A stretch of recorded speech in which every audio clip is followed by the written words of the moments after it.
T-minus 30 seconds.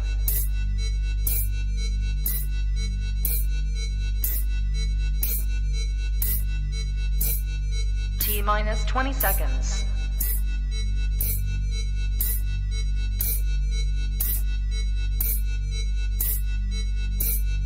10, 9, 8, 7, 6, 5, 4, 3, 2, 1, 0.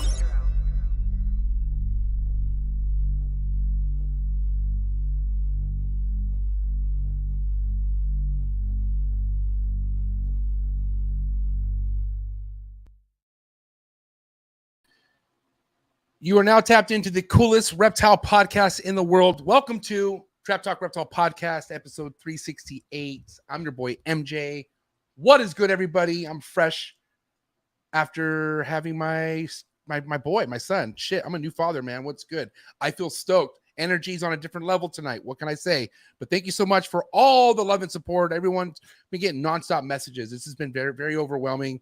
And I just feel very blessed. So I just want to kick this podcast off by saying thank you for anyone out there who's been showing me love and just welcoming my new boy, Leonardo, to the world, man, to the reptile world, because he's part of me. So shit, no choice for you guys. But anyways, thank you. If this is your first time tapping in, do me a favor, please. Do yourself a favor. Hit that subscribe button, hit that notification bell, and then select all. You'll be on top of every single piece of content that I drop here on this channel. If you're into keeping reptiles, either breeding, admiring, wanting to know more, this is the place to be. So hit that notification bell. You won't be slept on. You'll catch a bunch of awesome stuff that's relevant to the reptile world. And I just want to say thank you to all my viewers, all my subscribers, everyone in the early birds. I'll get to you guys in a minute. But if you're looking for exclusive content, like shout out to the Bob Clark episode, right? Holy shit, that was huge. Had a great time. But man, shout out to all my Patreon members who got to see the unedited version of that Bob Clark episode. So what I'm getting at is if you want to be able to tap into extra exclusive, not released type content, go down to the very first link you see in the description below. Top link. Click on it. Join the Trap Talk Patreon family. As soon as you join the Patreon family, you get a link to the Discord, which will tap you in with over 170 dedicated animal keepers, breeders, admirers, all the above, man. We're all about the animals. So Patreon members, I love you guys. Thank you so much. Who's ready for the Reptile Super Show right around the corner? Cannot wait to link with all my Patreon members. But guys, if you just want to get tapped in with some legit keepers and just kind of get your name in with the right people, then this is the right Patreon page to be a part of. So don't skip it, man. Come grow with us. And it's all player times. Patreon members, you guys are awesome. Don't forget to support US ARC. Very important. US ARC is something that this industry needs heavily. Okay. Thank you, Phil Goss. Thank you to any US ARC supporters. If you need to know more about US ARC and understand what US ARC does for us, there's a link in the description below, usarc.org. Click on it. Become a member today. Fight for your rights. Let's go. Okay. Thank you to any US ARC supporter. It really means a lot. And like I said, Reptile Super Show. Shout out to my sponsor, Rami. #1 show in the country, and it's right around the corner. I'm also vending, okay? Yes, that's right. I'm vending.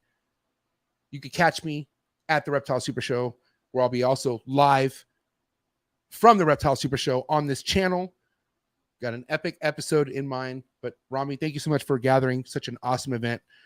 Sickest, coolest event that you could kind of be a part of to grow with the Reptile family. So again, Reptile Super Show. Thank you to all the vendors. Thank you to everyone who supports Reptile Super Show. First and foremost, you guys are awesome. I also want to say shout out to my boy Blake from Blake Exotics Animal Ranch. If you're looking for that next level quail game, all right, I got to say I'm a big believer in diverse diets, which we'll talk about tonight. Stop feeding everything just rats. Switch it up. Quails. Heavily thankful for this quail hookup from my boy Blake, who you can catch on IG, okay, Blake Animal Feeders on Instagram, and then also his YouTube channel is Next Level. One of the YouTubers I really enjoy watching because he just has a really dreamy situation with this property. And that YouTube is Blake Exotics Animal Ranch. Blake, thank you so much. Shout out to the homie from Florida. And last but not least, this episode is brought to you by Mark Bailey over at Mark Bailey Reptiles, the OG in the reptile, get in the ball python game. Head over to MORPH Market, get yourself a Mark Bailey production. And yes, the rumors are correct. Mark Bailey is coming to Pomona. And so is Dave Levinson. Is he? I don't know. I would hope so. Dave, there he is.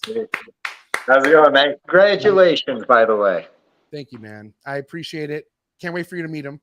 Because I've seen you with kids and you're a natural. Big time. That's what I'm doing. Yeah. How are you, Dave? Thanks for being here tonight. This is great to have you here, as always.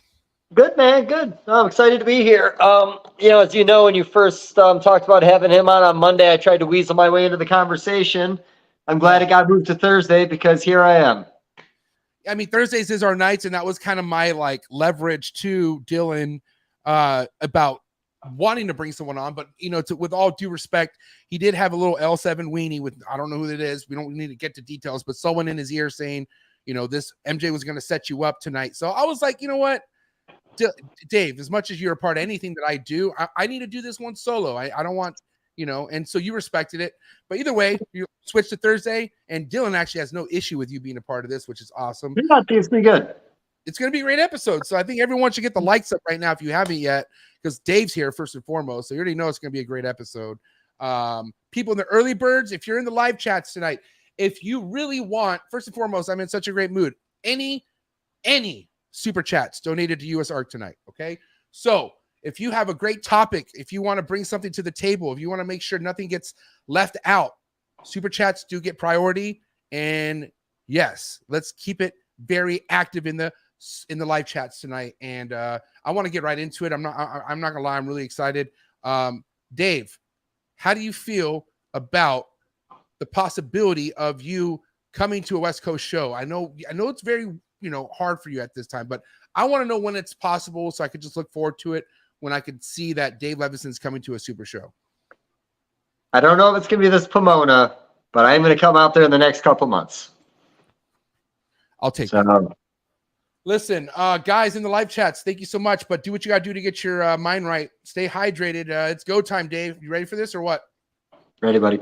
Episode 368 coming at you right now. Dillon, Animals at Home podcast. Let's go. Good. You ready for do more in the future? Trap Talk podcasts? Yes. Man.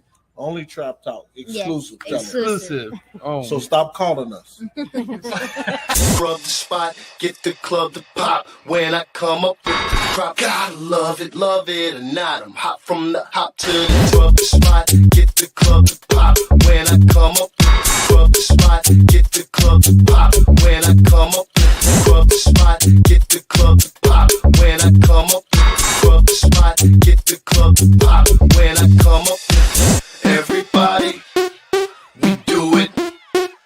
Everybody, we do it.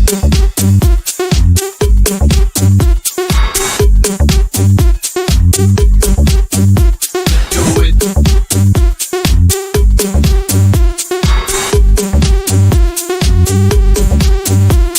Do it.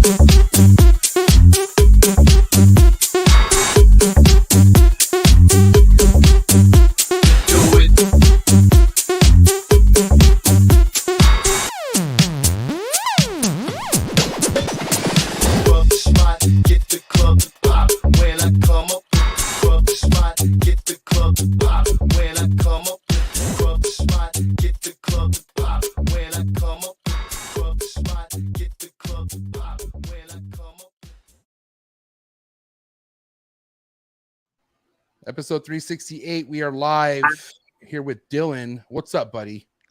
Not much. Thank you very much for having me. Looking forward to this conversation. And second what Dave says, congratulations on the birth of your boy. That's amazing.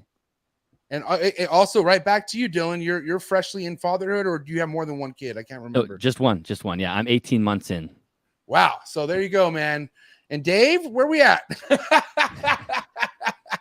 Pull-out game is strong, buddy. I don't know what to tell you. He's too good at this pull-out game, I'm telling you. But listen, been looking forward to this. I'm not going to lie. Dillon, I reached out to you earlier this year, at the beginning of the year.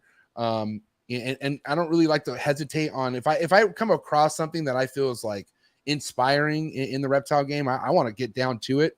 But it just so happened at that time when I ran into your stuff, you were part of quite a bit of a juicy conversation that was floating around.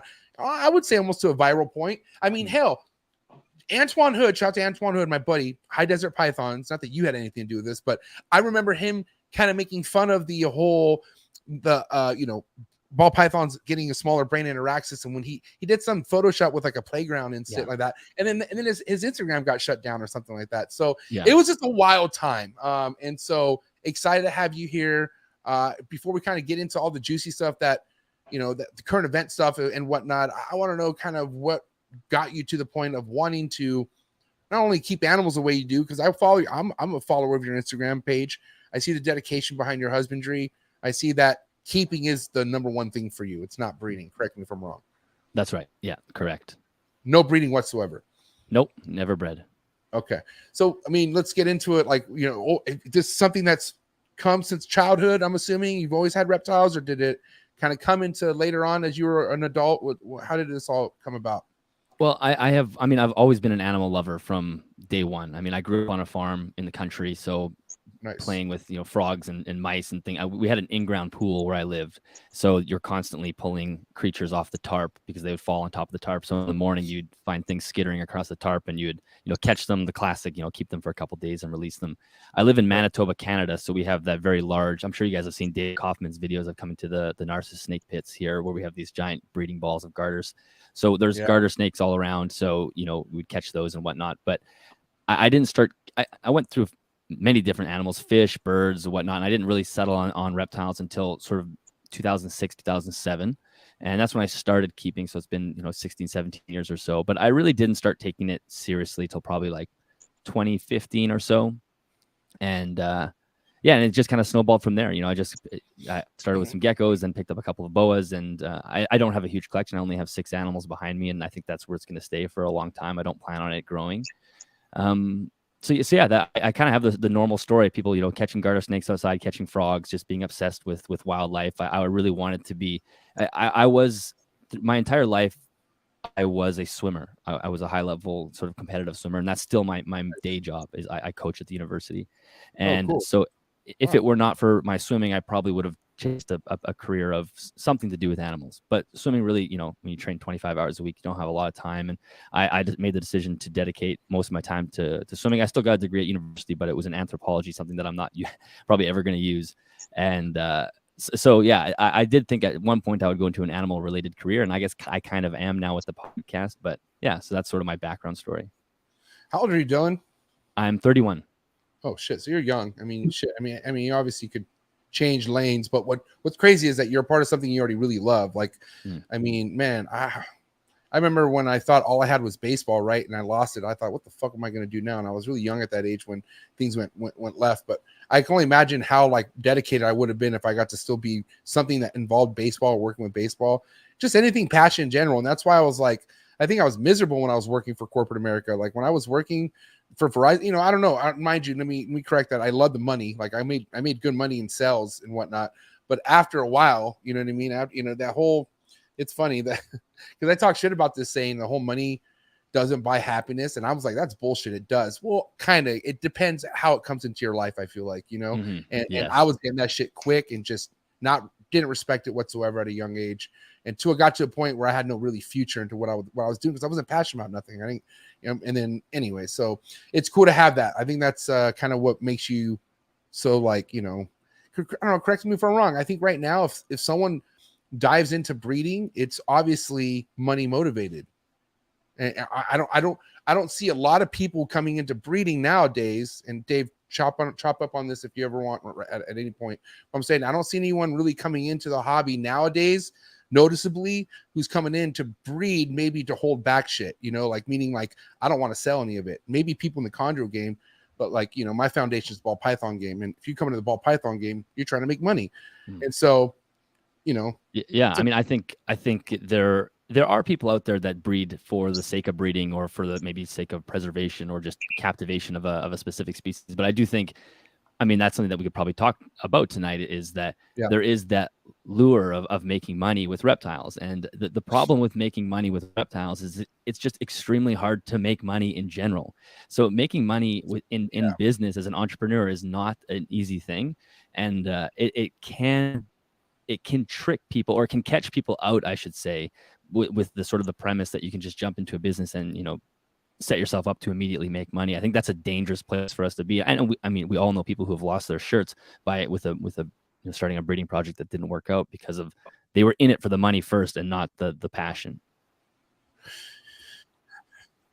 Yep. Did you want to capitalize on that at all, Dave, or no?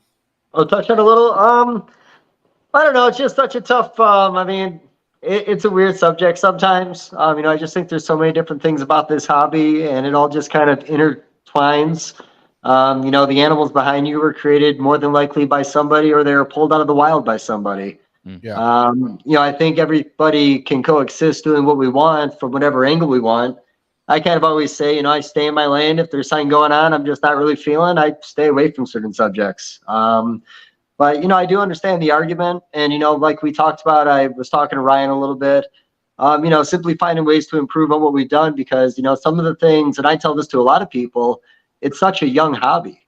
We really are only like mainstream since the early 2000s. And before that, there was like a decade of like a few guys really doing it.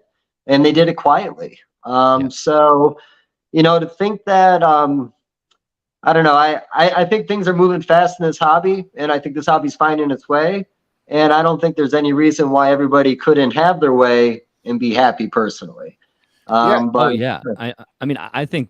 I think that's one interpretation that people have of me is that they somehow think that I'm anti-breeder, which would be kind of crazy. I'm a huge promoter of captive bred animals. What's your problem with us, man? I heard you don't like us, Dillon.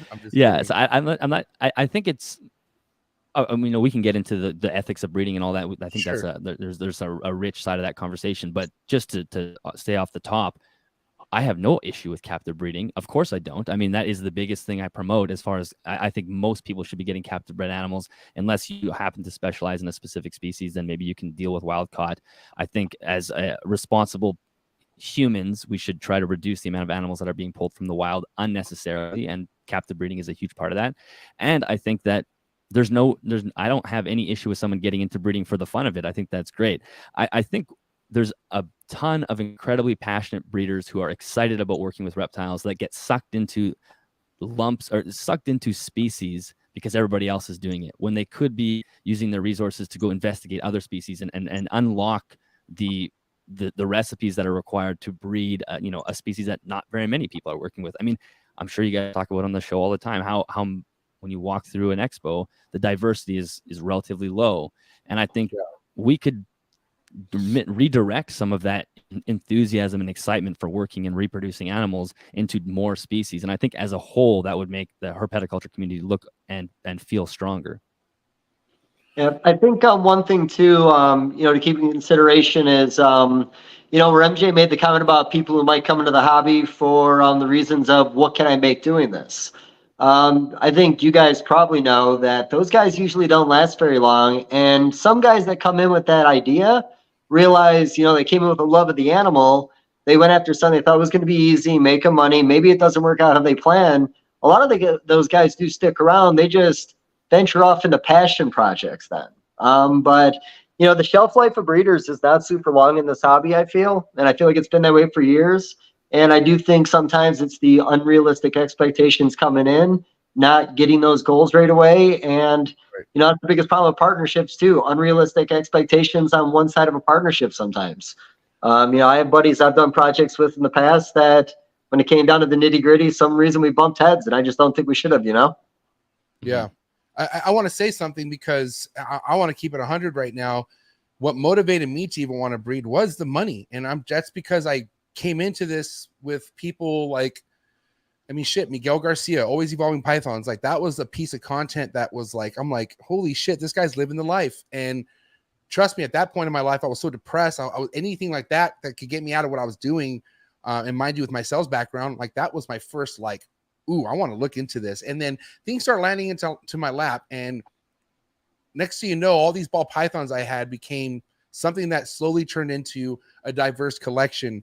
And then I went from having nothing ball pythons to having so many different species of snakes. And then I was purposely getting stuff that had really nothing to do with the value because like first and foremost, like I'll never forget, it was 2017. I was getting into mangrove cat snakes. And like, I don't remember really, I mean, it's because maybe how new I was, but I didn't know who was selling those. And I remember like thinking like these aren't really bred and worked a lot, because I had people tell me like, you know, these aren't really worked a lot with. And so I just went from seeing the money to like being so happy to be involved with animals, to where like I want to work with shit I just really like. And so I also think you could like, I guess, mature. Like you could kind of like come into this with like that motivation, but also see like the realization, like, okay, coming into the snake game and becoming a millionaire, possible. Yeah, of course it's possible, but God damn it, this is not the era for it whatsoever. Not that this is not what it was maybe at one point when people were making millions. Because let's just be honest, Dave, breeding was booming at one point where there were people making millions, and not that no one is even, there is people making millions still right now, I will tell you that. But as far as how many people that were thriving into any kind of breeding with reptiles, there was a certain era where people were making a shit ton of money, correct, Dave? Well, I mean, that was mainly supply and demand. If you think of a couple key projects early on, like the pied ball python or albino ball python, or even some of the albino berm stuff, you went to 2 or 3 guys, and those guys had everything. The albino boa, a peak call. I think back then it was that, but there are some hustlers in this hobby nowadays that are really treating it more like a business. I think a lot of us, like, I came into this hobby because I didn't qualify for anything in life, but I loved reptiles. And then I found out about the breeding aspect and everything like that. And honestly, there was a hope to make enough money to where I could work with animals like that and make a living. But it's kind of, like I said, it's going to be different for everybody. I don't know, man. I think there's always people making a certain amount of money, but honestly, I think people that make $1 million just don't tell you about it sometimes, because it's not very professional, walk around gloating about how well you're doing. So you don't see that much in the hobby. And I don't want to switch gears from that, but I want to go back to something you were saying a second ago about taking animals out of the wild. I always have people bring up the argument of, some of these countries like South America, let's say, will there's no deforestation in certain areas because there's something or a resource coming out of that area where they don't have to. And there's been a lot of arguments that sometimes the importation of certain animals will stop that from happening. And, in Africa, they're taking a lot of native land for ball pythons and they're farming more. In South America, they're starting fires and burning down forests so they can plant. What do you think about that argument? Do you think there's a balance there, or do you think it's either one or the other and the animals lose in the end no matter what? So can you rephrase that argument? Are you saying the premise of the argument is that if the animals no longer are imported, the land won't be protected? Well, okay, so let's just say, man, I wish I could remember where it is in South America, but there was an animal coming out of South America. Say it again? Come on. I know. Or it might have been something. It might have been Arbronia coming out of Mexico. I don't think it's that. Man, I got to talk to Mickey. Sorry, let me wrap it up. So essentially the point being is there was a case where animals were being taken out of the wild. What ended up happening was we stopped buying them. That land then got demolished to create farmland because there was no longer a resource for the local tribes or whatever else to make money. And, you can make the argument, too, that there are some people in Africa, tribes, so on and so forth, individuals that make a living and feed their family doing this. Okay, so the argument that some people have is, okay, well, if we stop taking them out of a certain population in the wild, will they just eliminate that habitat? I see what you're saying. Yeah, no, I mean, that's definitely an interesting side to it. That is something that I stress a lot on my podcast. Is quite often in the West, we look down on the folks in the third world country who are making money doing things that we would turn our nose up to, but they are making money to survive, right? So, I did an episode on hermit crabs once, and wow. You hear about how these hermit crabs are just scraped off the beach and thrown in a container, and 99% of them die, and then they end up in a kid's tank with a painted shell, and it's dead in a year. It's just like totally a futile experience in total.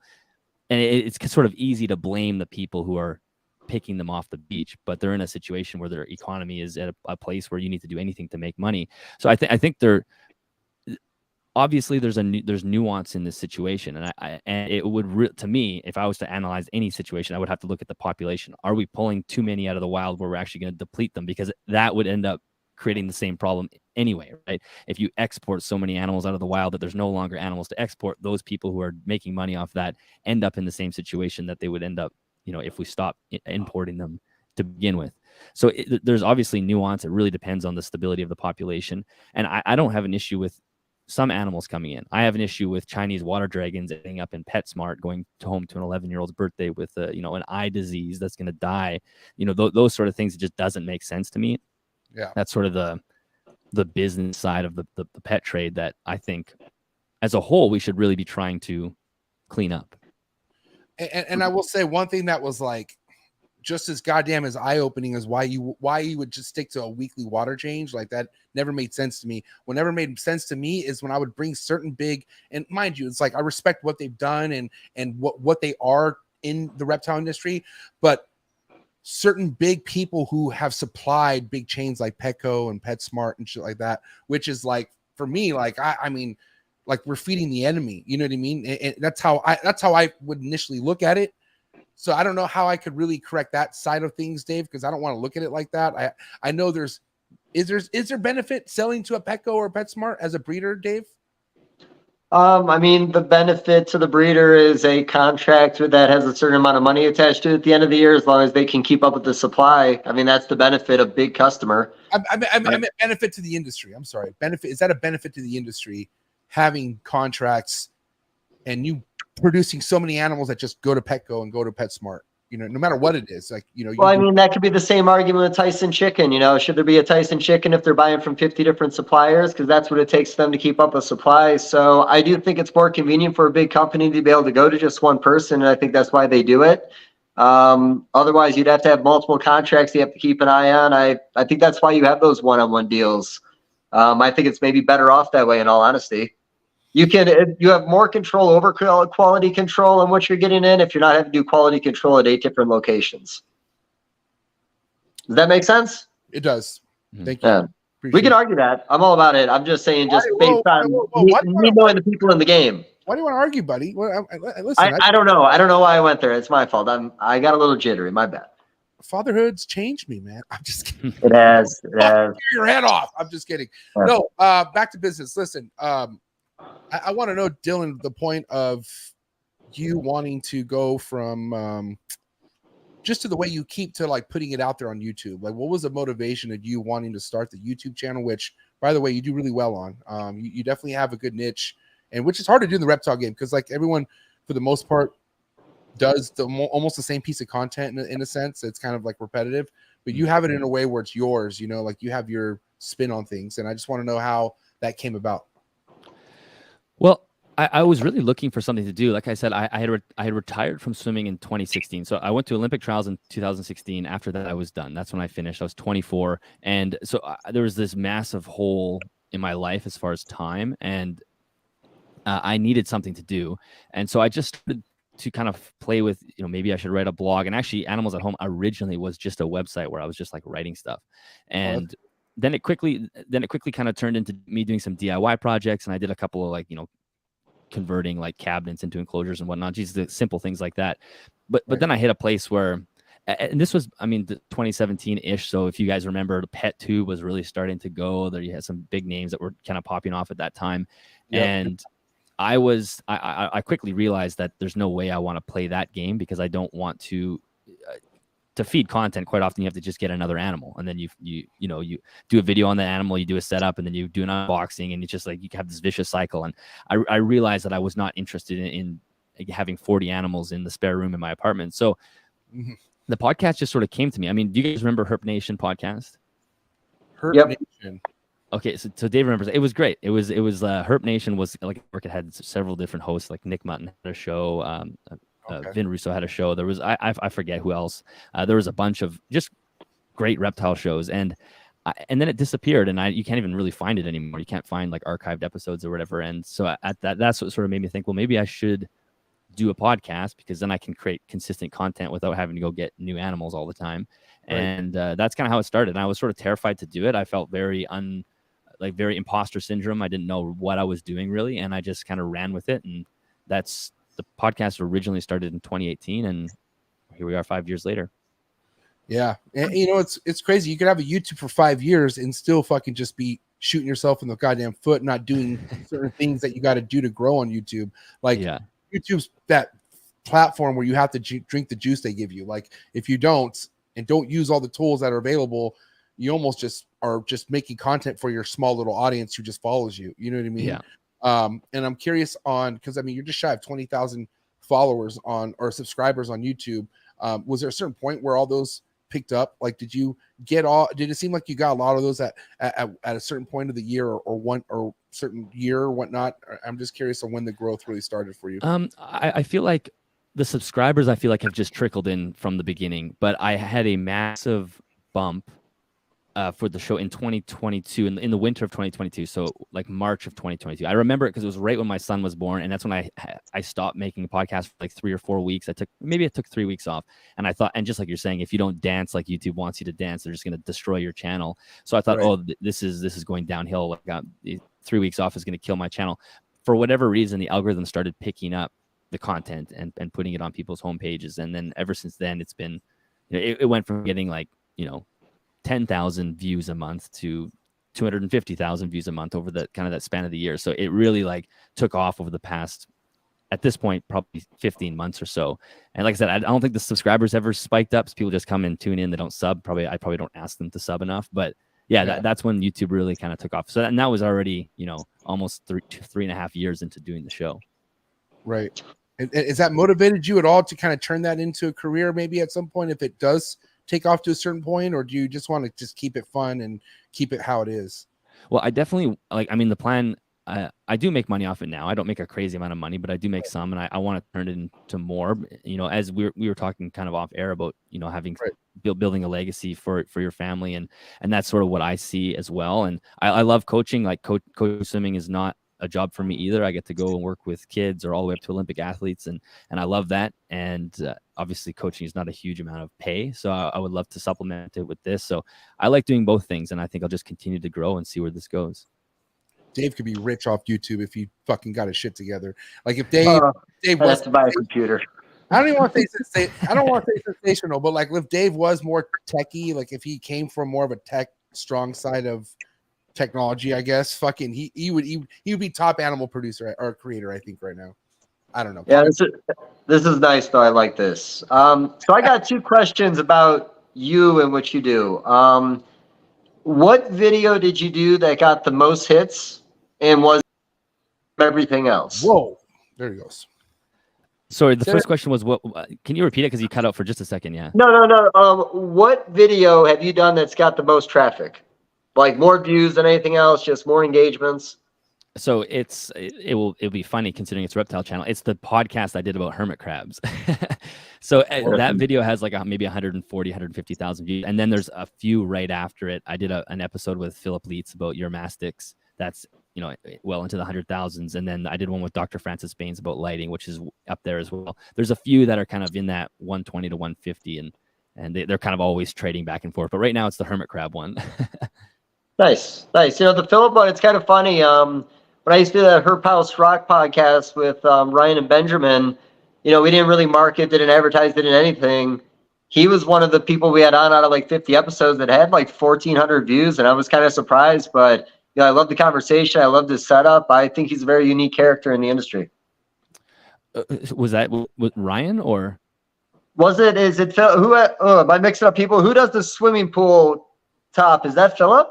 Philip. Yes. No. You're correct. Yeah. Oh, sweet. Jesus. I'm bad with names, man. You have proof. Yeah. Yeah. That's Philip. Yeah. He's great. And he's very smart, and he's constantly experimenting, which I think is cool. He's not just like following the thing that everybody else does. He looks at things and, takes different angles all the time, which is what we need in the hobby. So here's a question. When it comes to care, he's a guy that found a very inexpensive way to create a very effective way of working with Uromastyx. Do you frown on the found objects that he put together for that? What do you feel about his setup?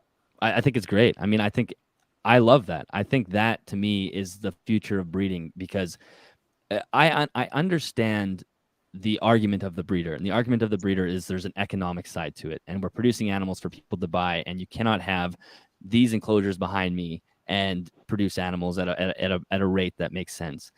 But are there ways that we can use things like troughs, or with snakes it's a little bit different story. You need some lids that fit and whatnot. But if for anyone listening, Phil has these essentially, and I think he's maybe adjusting he's making some like larger things now, but they're still very straightforward. But what he used to use was these kid swimming pools for Uromastyx, and he'd hang lights over top, and he'd have, you know, pieces of cement and substrate in there, and super cheap, but still hits a lot of the enrichment things that what I talk about all the time, as far as, you know, digging and basking and being able to hunt and whatever else Uromastyx do in the wild. He's pretty much able to mimic that for an inexpensive rate, which I think is amazing.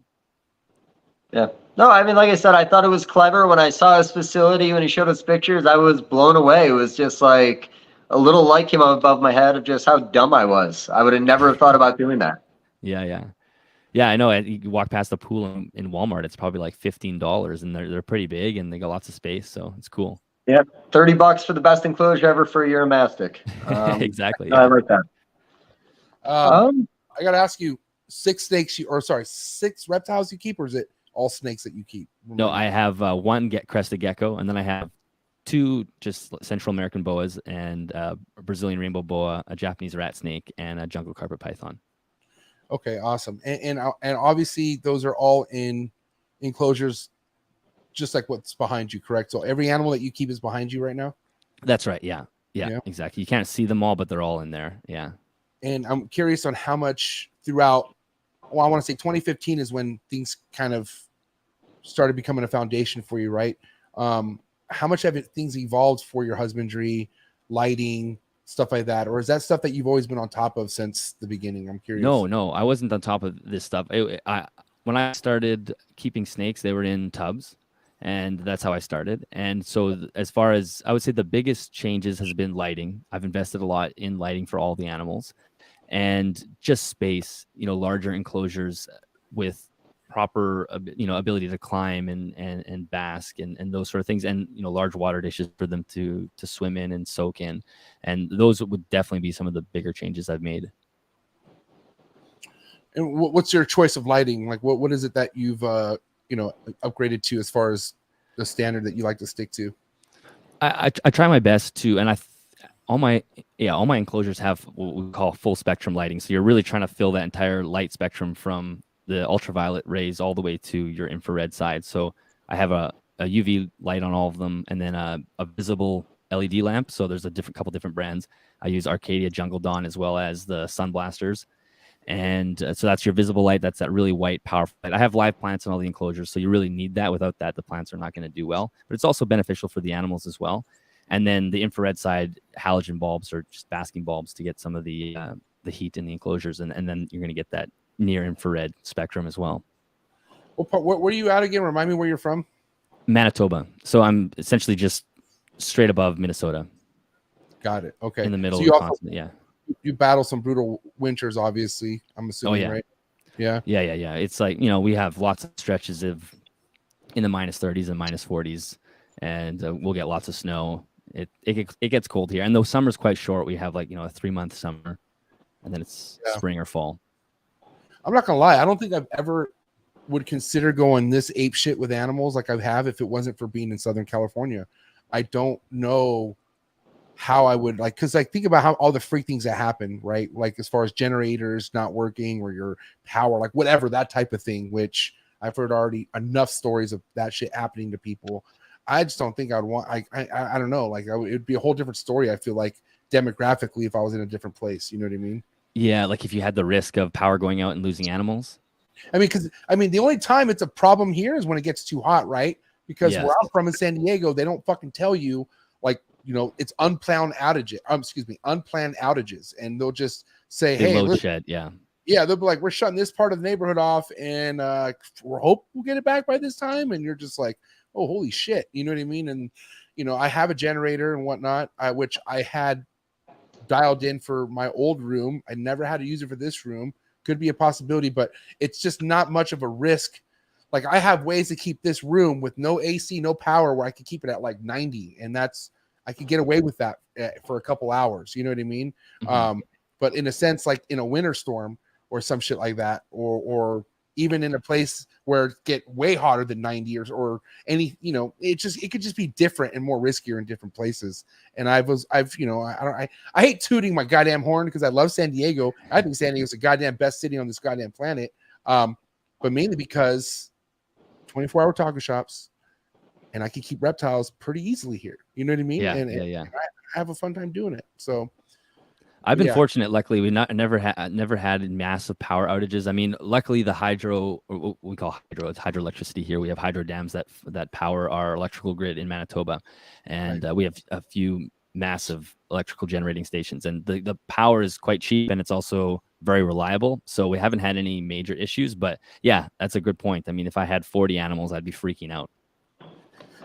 One of your buddies is here, and I don't know too much of him. I'm not gonna lie, I wanted him on the show at one point, and then he kind of got, I don't want to say scared, God bless him. I don't blame him. I think at the time I had someone on where he was like, oh no, I don't want nothing to do with that. And I'm like, oh man, come on. But anyways, this is the guy that you were, I don't know if you're on his show, he was on your show, but remind me his name? I'm so sorry. Liam, yeah. It's Liam. From London, right? Isn't he from the other side of the pond? Yeah, he's from the UK, yeah. Not in London, but it's close. But anyways, man, what a topic. Topic enough to where I was like, what's like, I was checking on my ball pythons' heads, making sure they weren't tiny brains in there and whatnot. But as I was talking to more people, I'm thinking, oh my God, is this really a possibility? Are we doing these ball pythons a disservice, putting them in racks with no lights, just breeding and eating? What do you guys think? What do you think of that? Like, do you think that there's some validity to that? Well, I mean, first and foremost, one thing that I thought instantly was like, well, listen, I've had animals that did not do well in racks to the point where they harm themselves, right? So I look at things that don't look good. I look at things that are like, dude, you don't look like you belong in a rack. And I feel like, okay, I always knew that ball python's biggest pussy reptile you could ever own. This thing does nothing but go into a ball. I feel like it wants nothing to do with nobody. If it could be in a dark place forever, I feel like a ball python would want that, in a dark, warm place. I'm just like, just what I'm telling myself based off how beautiful they shed all the time and they do their thing. They breed so well and not much activity as far as like interaction goes. It's a ball python, right? But I'm okay with that because I feel like they're okay with that too. You do that to a monitor, not going to go well. You do that to a reticulated python, a mainland at a certain point of age, not going to go well. So I base off my experience and I base off how my animal looks and acts and does when it's doing, you know what I mean? So that's where I'm at with that. But I'm not going to sit here and say like, oh, it makes no difference if you put a ball python in a bioactive, I can't sit here and say it won't make a difference, but I could sit here and say that my ball python is like, if it could do a survey, it's going to say I'm perfectly happy in a rack in a dark place. Just feed me when I want fresh water and give me a hot chick or a hot dude, and we're good. That's my analogy in my head. Yeah. Well, I think it's an interesting point. I mean, I think I would say let's throw bioactive just out of this conversation completely. We don't think we need to talk about bioactivity.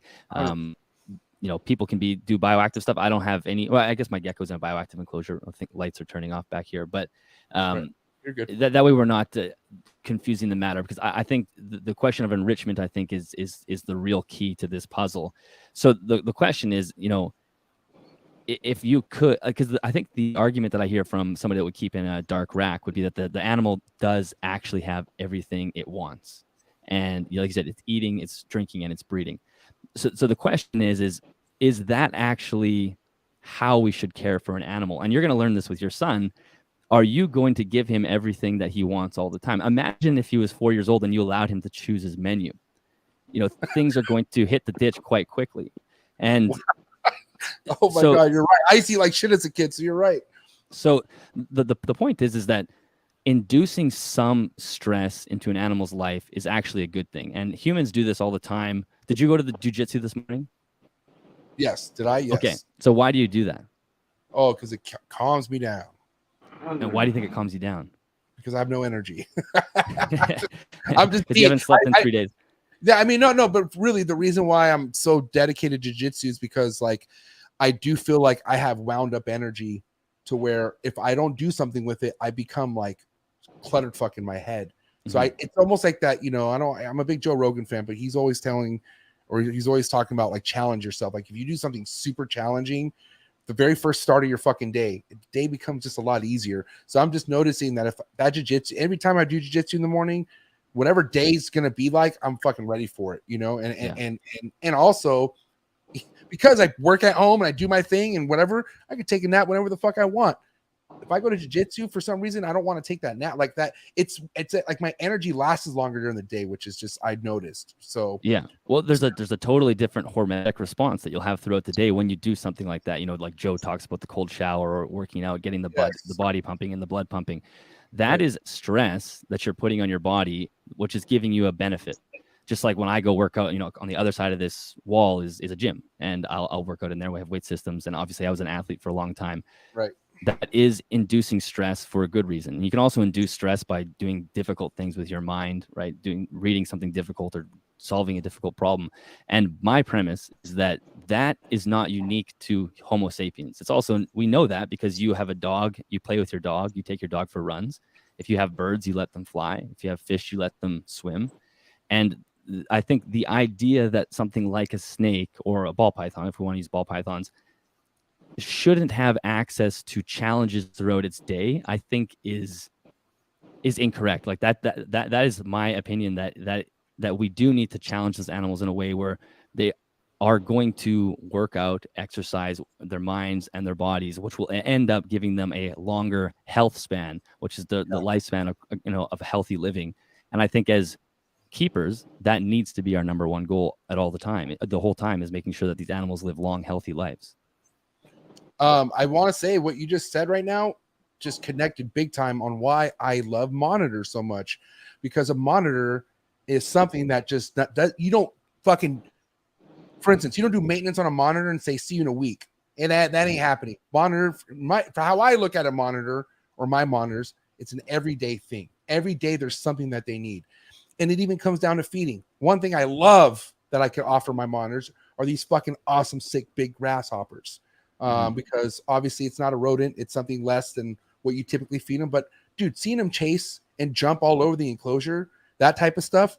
Is that what you're talking about there? Is that like kind of absolutely triggering that stuff where they're like instantly acting like a monitor in the wild? You know what I mean? You're setting up a scenario to allow them to act out the way they would in the wild, which is genetically what they're designed to do. That's why we can't sit and watch TV all day, and you get anxious and depressed if you scroll on your Instagram through the entire day, because as a system, we're not designed to do that. And we know your body knows that. Whether your mind does it or your mind knows is a different story. But these animals have evolved for millions of years, and they've all had to live through the harshest conditions, and they have a substrate to their genetics that needs them to do things. What do you think, Dave? If you were to explain the personality of a ball python as a species to somebody who didn't understand reptiles, how would you do that? Reclusive and shy. Okay, so you would agree, like, if you lived in an apartment, you probably wouldn't want to get a shepherd. It'd want to run around a lot. It just wouldn't be the proper environment for the species, right? Sure. So I guess the argument with ball pythons, if they're a little, like you said, personality-wise, wouldn't an animal like that might be a little more fearful, that might strike out of fear, which you probably noticed that with ball pythons. I don't think they do it out of anger. It's out of fear. An animal that's recluse like that, wouldn't you think it'd be happier in areas without anything else around?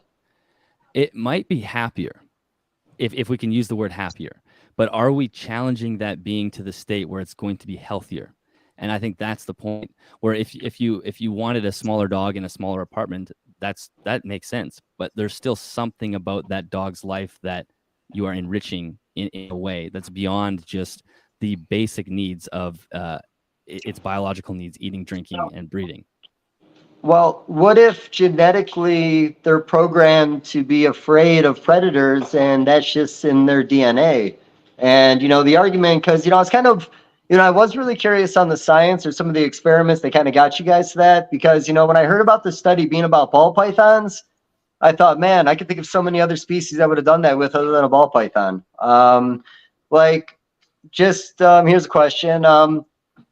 Have we ever done an experiment where we have a range for a ball python? Do we know how far they travel in the wild? Are they limited to a small area in their lifetime? Or are they like sharks on the East Coast? They go all the way up to Maine and then back down to North Carolina? I think there are some radio. I should not speak on this because actually I don't know a lot about the actual natural history data. That would be something for Liam.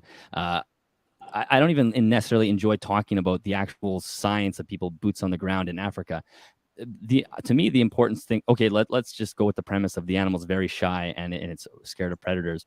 I still think giving it the choice to move into I think I've seen people with a large enclosure with basically a tub underneath it with a little tunnel for the snake to come up. Let's say you do that. Let's say you have a tub, a plain, just regular breeding tub, but there's a hole, and on top of it's a regular size, maybe like a 4-foot enclosure, and there's a hole for the snake to move from one compartment to the other. Let's just say that snake only goes into the larger space 4 times a year. In my opinion, I think that is still incredibly valuable for that animal to be able to do that. And that's the type of research that not even research. I don't even want to talk about white paper research or peer review. I just like to talk about what a keeper could observe with their animal. And I have a feeling that if you did that setup, you would notice that that snake would move into a larger environment, explore, and go back down, and eventually become comfortable. But we could also throw ball pythons. Like, I could grant everything you've just said about ball pythons, but we still have the RHACS systems being used across the board in many other species too, right? So it's not just the ball pythons, it's colubrids, it's boas, it's skinks in some cases, where I think that in a RHAC environment, there's ought to be some more that we could provide to give them that enrichment. I just think there's no proof of what any of us could go off of when we can see a ball python. Let's say it's dark. Let's say somebody has a bioactive, or I'm sorry, not bioactive. Let's just say there is an enclosure for a ball python with shelving, and there's hides, and there's perches, things for it to do its thing, right? And it's nighttime, and you notice this thing's cruising. How do you know that thing in its head's not scared out of its mind? And it's like, oh my God, this isn't what is happening. Or it could be like, this is the best day of my life. Like, we don't really know, really. Like, so that's why, based off how we feel, we should really base off how an animal does. Like, how does an animal really acclimate in a RHAC system? Holy shit, look what we can do. You know what I mean? So that's why I go. Like I said, if I saw any kind of neglect or anything where I'm like, whoa, should these ball pythons be in here? I would pivot immediately. But that's why I love ball pythons. Let me ask you guys this. I mean, the first thing I think it's really important to say is that the RHAC systems are all for breeding. You know that, and I think it's obvious that the RHAC system is designed for an economical advantage when it comes to breeding. I think, would you guys both agree with that? Or is your position that the RHAC is actually the pinnacle of care for that species, and it just so happens that it also is the most economically efficient just by chance? I do it for breeding. I mean, I do it for breeding. I guess, if you look at, have you ever watched the old videos that Tracy Barker did where they show breeding ball pythons in like a 5 or 6 foot vision cage? Mm-mm. So there's old pictures you could dig up, and it's from the 90s, but in the one video you just see it's like a 6 foot vision cage or like 4 foot vision cage. It's got a hide box in there. I want to say there was either a cypress or sphagnum moss in it, water bowl, so on and so forth.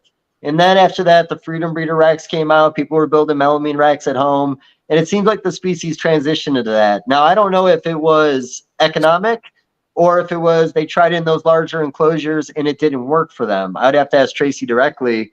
So I don't mean to go backwards, but I don't want to get too lost in the conversation. So what experiments were done? Was there an experiment where they took like a 6 foot enclosure and then put a little bin underneath and put everything the animal could possibly need in the bin, water, a weekly meal, but then also put water out in the cage to see if it ever used it? Did you take water away and food away to see if it would leave? Like, what was the experiments? Those studies are being done right now. There's actually a big ball python study being done right now with keepers across the states, and it's a really kind of interesting study that's going to compile a bunch of data, just as you're suggesting there. I think the study you're referring to, and honestly, it's been so long since I've looked at it, I think it was 30 animals and somewhere in tubs and somewhere in. I barely want to talk about it because I don't have enough memory of it, and honestly, it wasn't. This was more of a Liam thing that sort of sparked this whole thing with MJ that.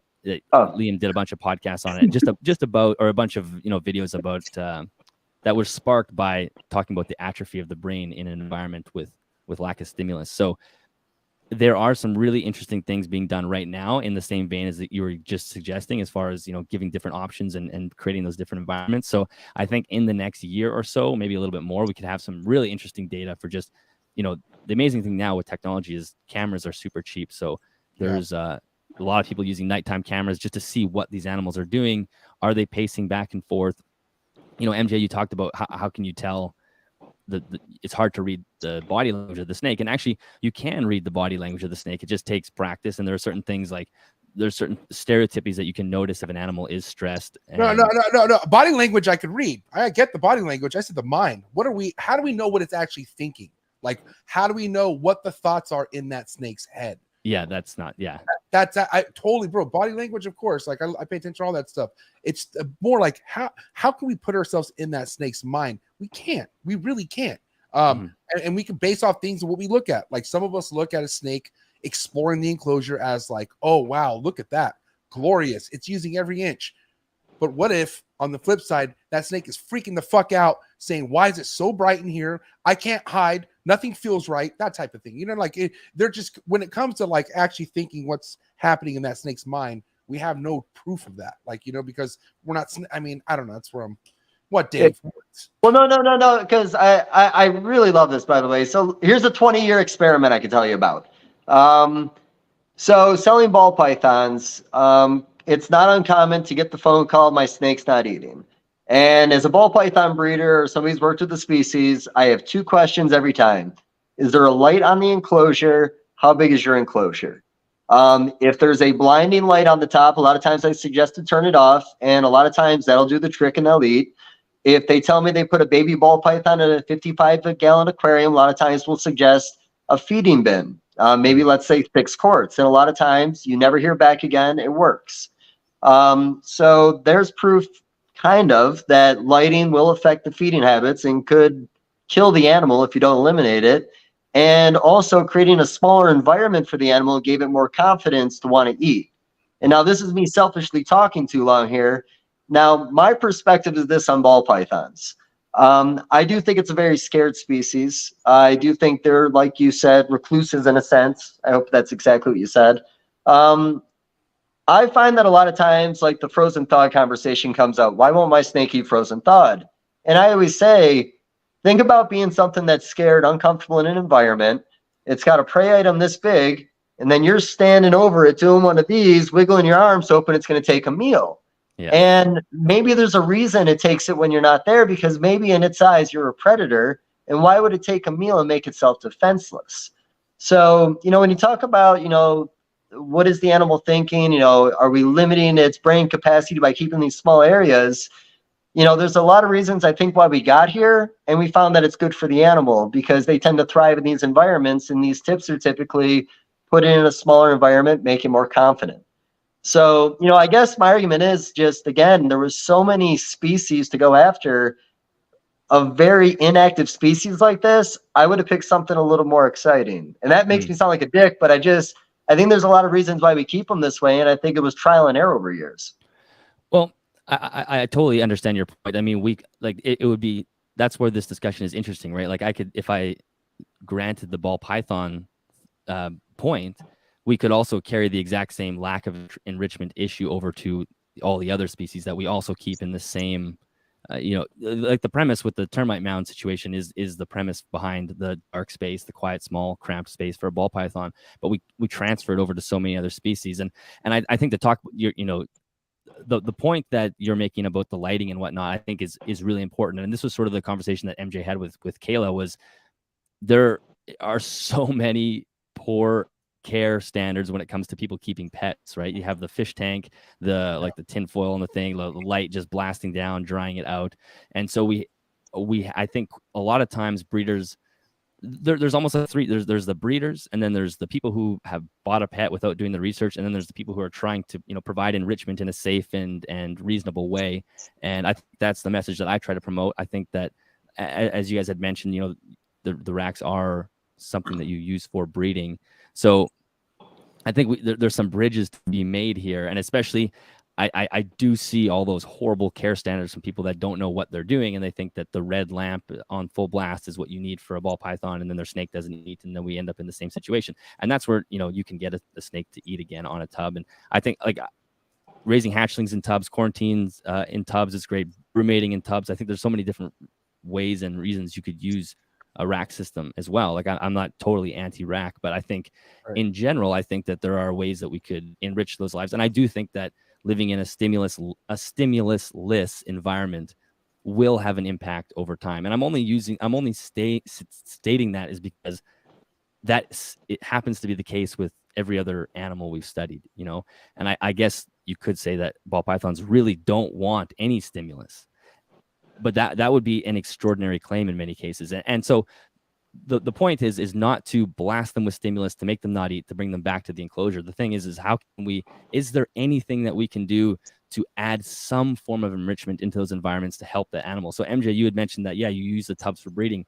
Is there anything at the top of your head that you would change to walk towards a higher care standard in that environment? I'm just curious. I don't know. I mean, no, like I said, I if I have anyone come over to my, like, let's just say I had a first time reptile, like, person, like, meaning like this is the first time they're going to be around this many animals. Well, my go-to every single time is a ball python. I don't know why. Guarantee that animal is not going to hurt you. It's going to look beautiful. I love my ball pythons. I you know, pull out a drawer and I'm like, fuck yeah, look how beautiful this is. So, and mind you, I keep ball pythons because I breed. Maybe I should change that. I don't know, but I know that the only reason why I have everything around me right now, even where I'm here at this podcast right now, is because it all came from ball pythons. Everything came from ball pythons. And I always will love ball pythons for that, but I always know ball pythons are in my life because of the breeding aspect of it. If it wasn't for breeding and I liked ball pythons, they would be in shit like this, 110%. I mean, I only do it because it makes sense when it comes to having that many ball pythons and why you have ball pythons.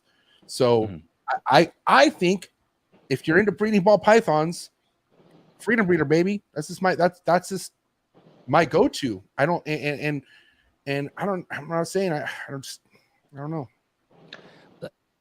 Oh, go ahead, Dave. Go, Dave. Well, well, first off, you know, and definitely, you know, we're definitely not being hardy because, like I said, this isn't even your experiment. This is something that you just were part of a conversation that you enjoyed. Okay, how about this? I made a dumb post that nobody liked. I thought might get the slightest bit of attention a while ago. It was a diamond carpet python around eggs, and on every one of the eggs, I put an organic stamp. And my question was, would people be willing to pay more money for an animal that is in a bioactive setting, all natural, incubates the eggs itself?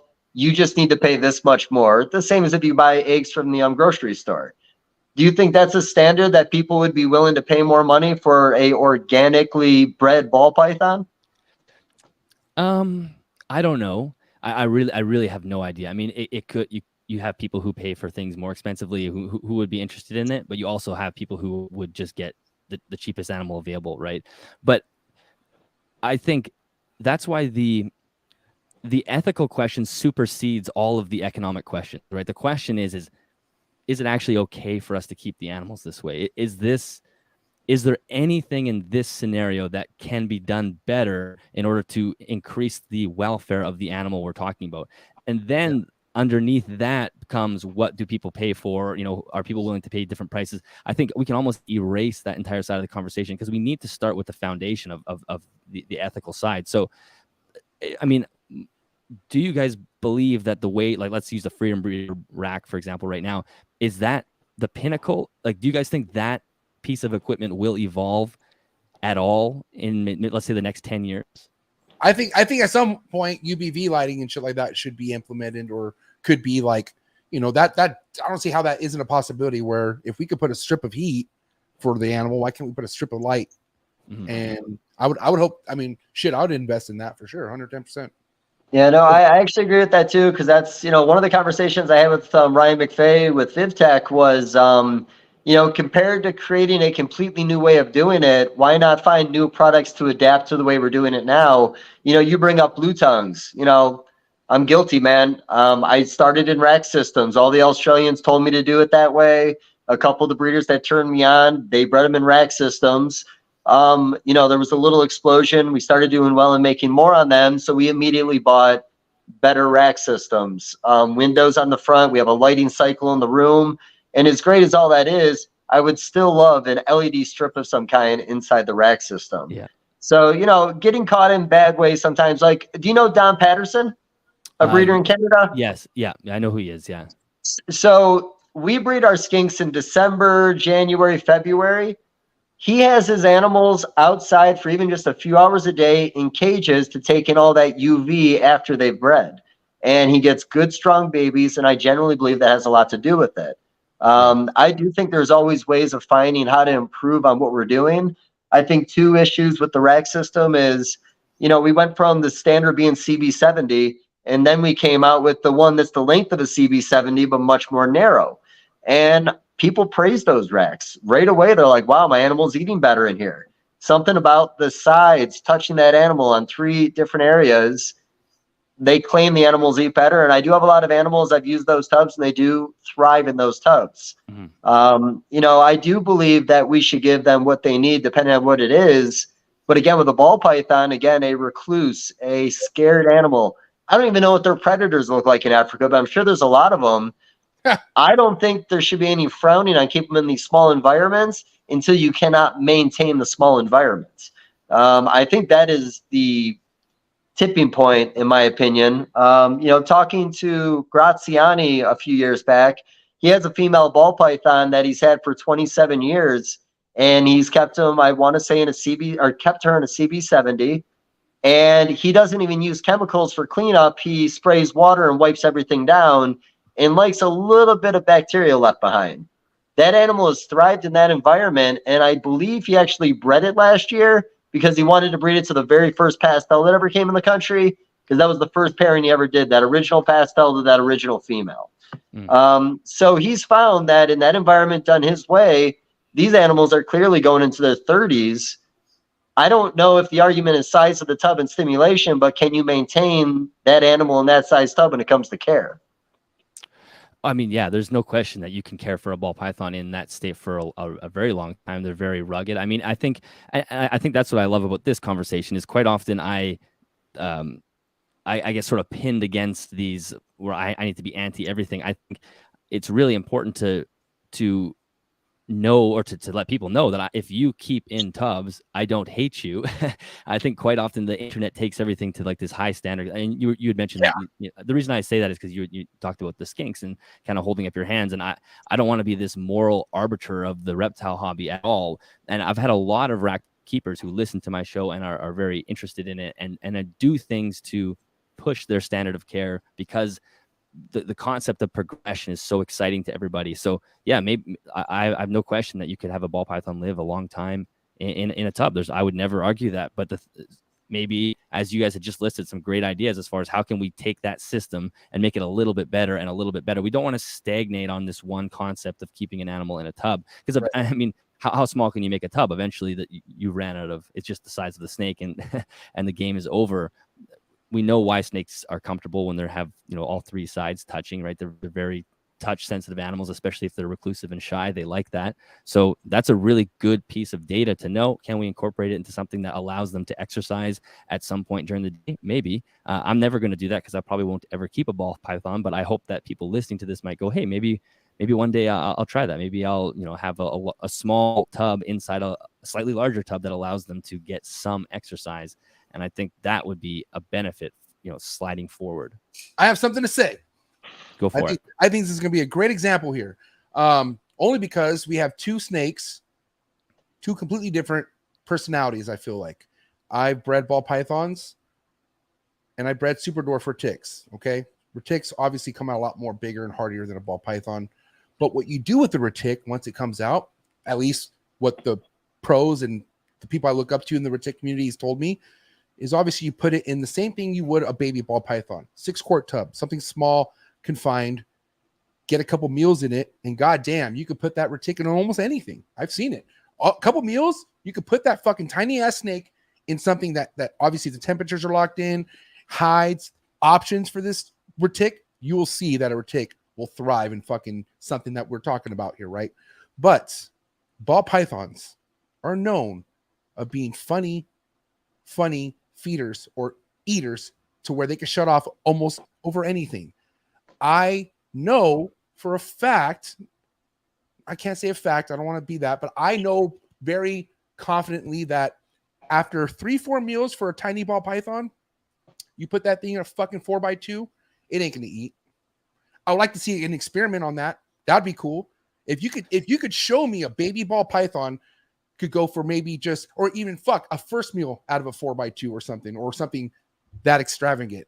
I would love to see that. Well, I wouldn't. I mean, I wouldn't do that, but I wouldn't do that experiment. That's not what I mean. I mean, I think there are ways that can be done successfully. Do you guys know who Lori Tarini is?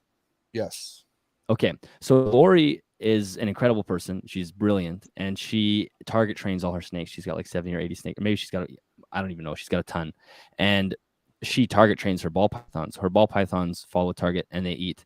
And I have a feeling that if she had a snake that was target trained, she would have no issue transferring it into a larger enclosure and getting it to eat, because they're so trained on, they're dialed in on that target. And I know that maybe people laugh at that or think that it's not possible, but you know, the same person will laugh at that and then open their tub and then get snapped at and say, every time I open this tub, the snake is expecting to get eaten, so that, or to get to eat. So it food strikes at me. That is, you've trained that animal, because when you slide the tub open, it thinks it's going to get eaten. It's the same as target training. It's the exact same concept. And so it does work in it. And the snakes are capable of learning that, which I think is incredible. And so that would be a way that could be incorporated, I think. Yeah. I just feel like, you know, I'm just saying there's certain things you can make a ball python fail. There's no question. No, but also what I'm like thinking, like, you know, we stick to things that just works the best. And from when I always tell, man, less is more with the ball python, no matter how you want to keep it. You don't want to give it that much space, because at some point it would stress. That's what was taught to me. And so I could see that definitely for babies and hatchlings and smaller ball pythons. But also, like, yeah, maybe you could get it comfortable in a bigger cage, but maybe what makes you think it wants that? Like, man, I really wish, like I said, there was a survey and it's like, what do you prefer?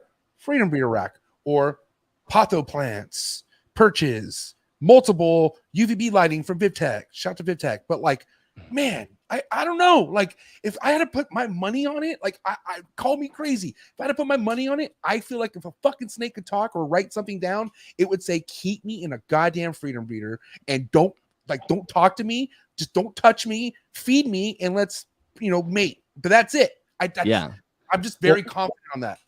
We're getting back to what the animal wants, right? Like, yeah, they're I mean, I call this the Wall-E line of reasoning, right? You know the movie Wall-E? Yeah. And the guy's, he's a robot, and it's a kid's movie. You'll be watching these soon. and the people are sitting in these chairs, and they've lost their ability to walk because they're like 500 pounds obese, and everything is just shoved in their face, and they don't have to, there's no challenge to their life, and they've lost this, and like, they're just like these useless, spineless idiots. And the point that is highlighting is that when you remove challenge and when you remove difficulty and stress from something life, it becomes decrepit and useless. And I think some people are listening to that thinking this is personifying an animal.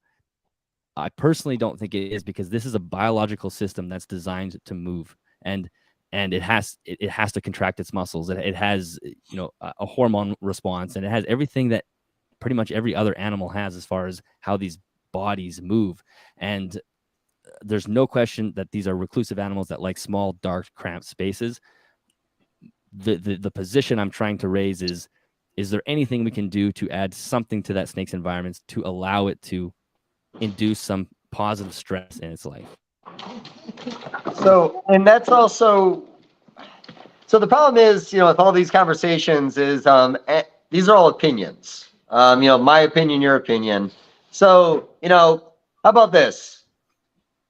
What do you think it is about a baby ball python when put in a large environment with food options, weekly, water? Why do you think the species chooses to die when it has everything given it to it, and the only difference is the size of the cage? Oh, I mean, who knows? I mean, obviously it has to do with a lack of comfort, right? It's in an environment that it has bad stress induced on it, so it has a high corticosteroid level, and it's failing to thrive. So I like you said, you can come up with a million different examples of animals, of how to make an animal fail to thrive.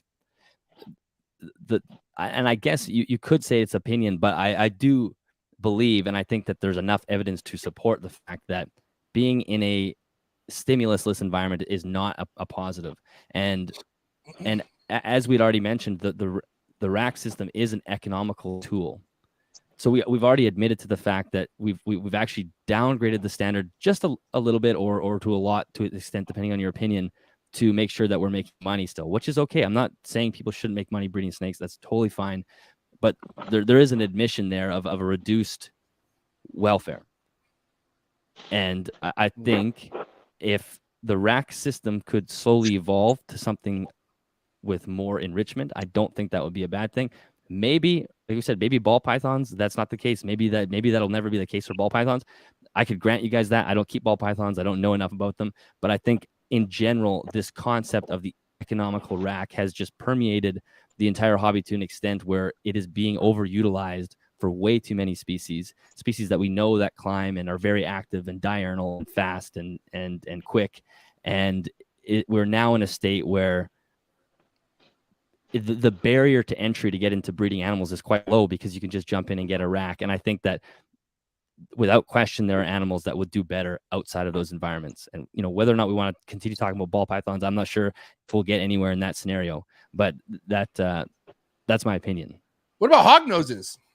Oh, I wanted to keep talking about ball pythons. Oh, I thought you were bored on ball python. I'm sorry, Dave. No, I could talk about this for hours in all honesty. I think this is a great conversation. Well, how about this scenario? Because essentially it's us looking at something to looking at it to think what it needs.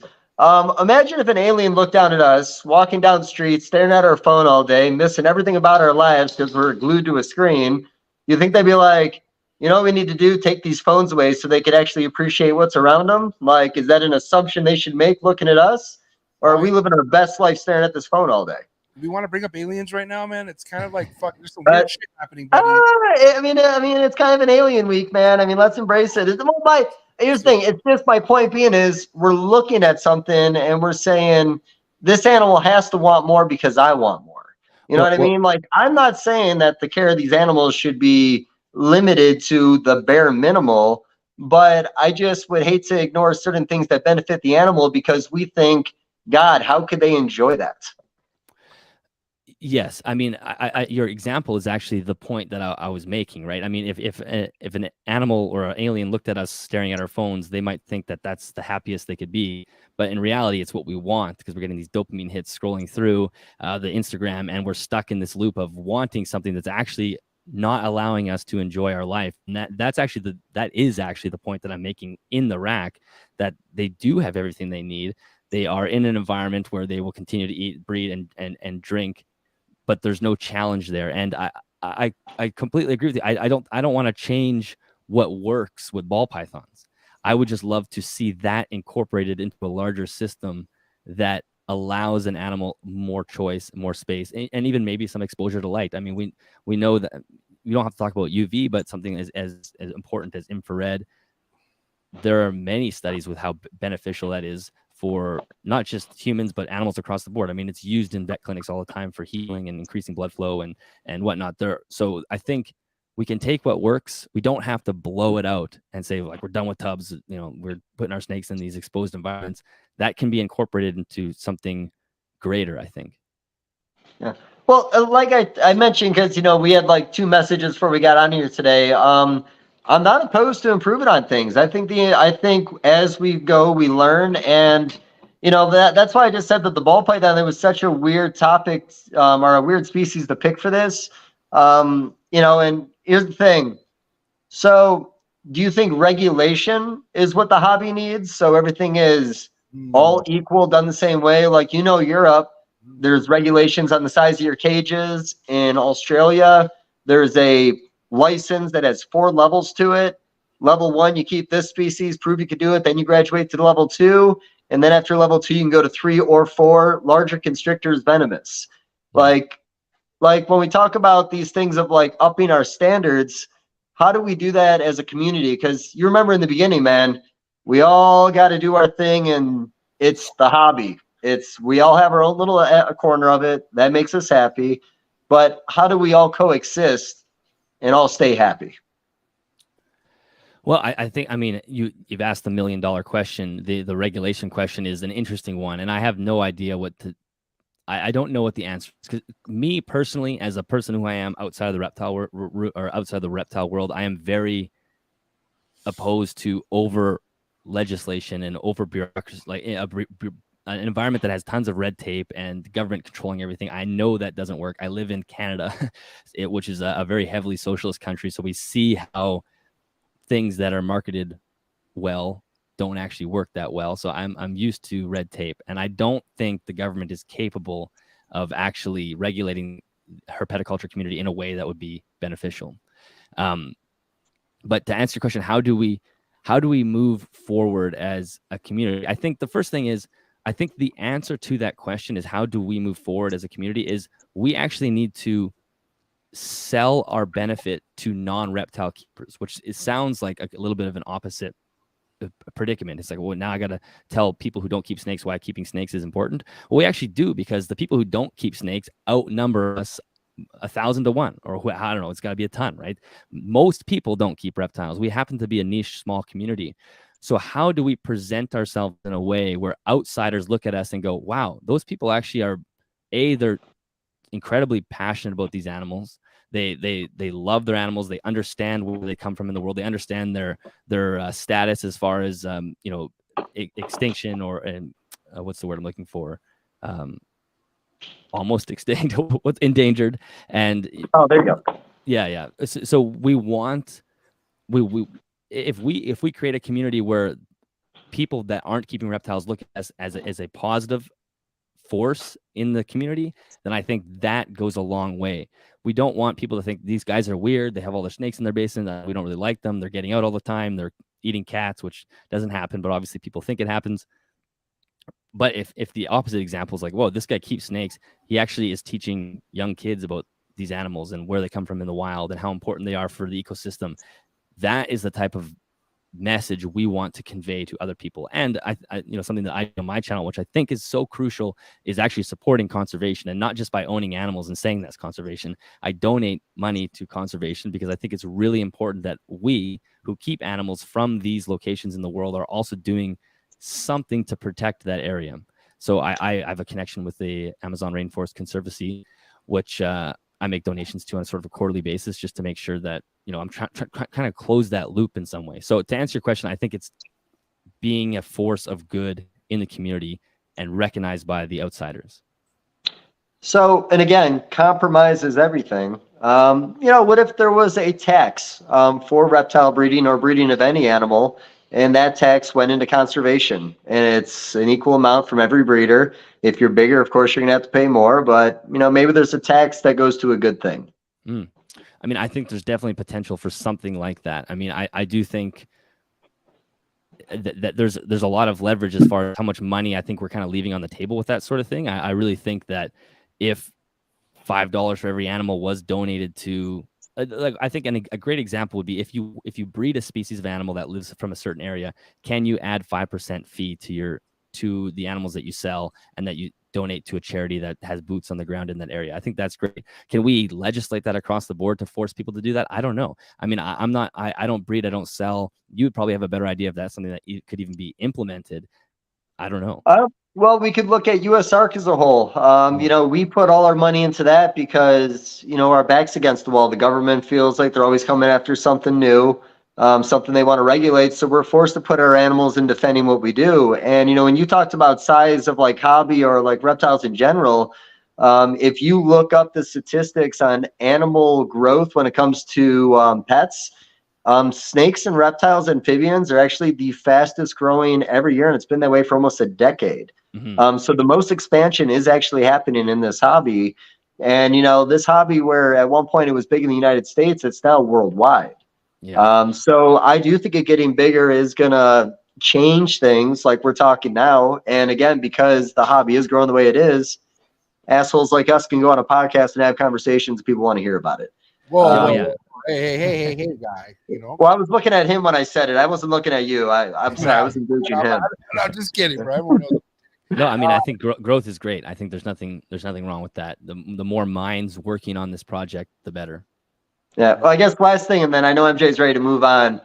mind you, we talk about industry standards changing.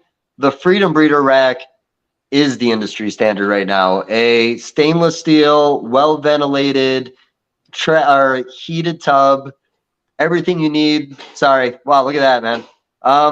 But that is essentially, that is an industry standard. So, you know, again, going back to Ryan, incorporating maybe lighting into it, something like that. There's always ways to improve it on what we do. If we prove it's a true improvement, not a assumption that they need that. You know what I mean? I completely agree. That I 100% agree with that statement. Yeah. Right. So we can talk about anything you guys want now. I'm ready. I'm ready to go. I want to dice things up just a little bit, and this has been a very respectful, like, progressing conversation. I feel like a lot more people should have that's reptile related. And I got somebody I really like and I respect you too, Dillon. And I want to see what she really means by this. And I want to know if you could answer this at all, Dillon. But she feels it doesn't feel like you're giving information stating on the facts. Feels like you are pushing an agenda. You seem nice. I'm not saying I disagree. I'm just saying his approach is like a nail, like nails. So, I mean, like I said, what do you have to say to something like that? Well, I would say I'd be curious to know what my agenda is coming off as, because this is my agenda. My agenda is, as keepers, we must do what's best for the animal, both captive and wild.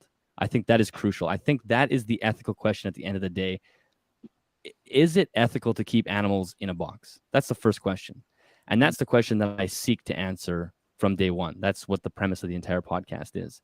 So again, we spend a lot of time talking about ball pythons, which for me, I don't keep ball pythons. I don't necessarily want to, if maybe that's what she was sort of offended by, but we know that these animals are intelligent. They can be trained. They can learn. They can problem solve. They're also biological beings that require exercise and mental stimulation. And I don't think any of that is controversial. I think it'd be hard pressed to say that is controversial. And at the end of the day, my goal is to push the hobby forward. My goal is to encourage keepers to do what they can to progress themselves. That doesn't mean that if you keep animals in a rack that I hate you. As I already said, there's nothing wrong with that. We actually had a great conversation for an hour and 26 minutes where you guys have already listed several ways that the rack system itself could improve. So I didn't come up with those things. You two who breed in racks came up with two great ideas for how the rack system can actually be improved. So wow. that is actually good job, Dave. If that's buddy. High five, Dave. High five. Oh, sorry, wrong side. Messed up both times. I'm sorry. We didn't mean to. That's yeah. No, but he's making a good point. He made a really good point right now. No, here's the thing, and we went into this, man. I am all about finding the best way to do this, and I do think we learn as we go. So again, with us being a young hobby, I do think there's room for growth.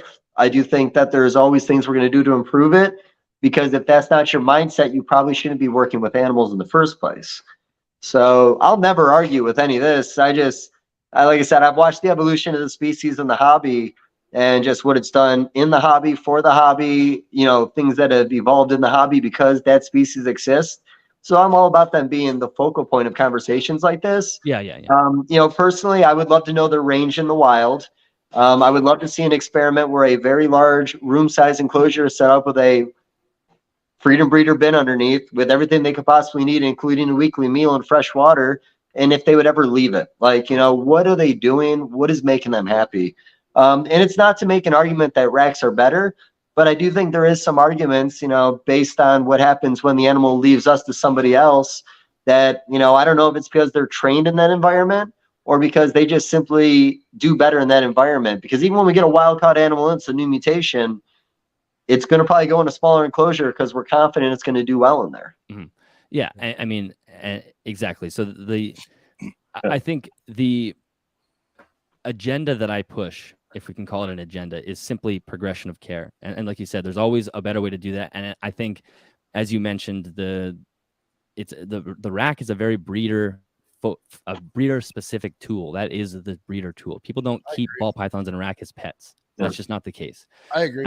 And I think that they're for a while, and this could be from, you know, quote unquote, my side pushing back too hard on the breeders, saying, you know, attacking, doing this ad hominem attack. You know, I've seen a couple comments come through saying this is a respectful conversation. It's because I'm not interested in attacking people, you know, attacking their person. I just don't have interest in doing that.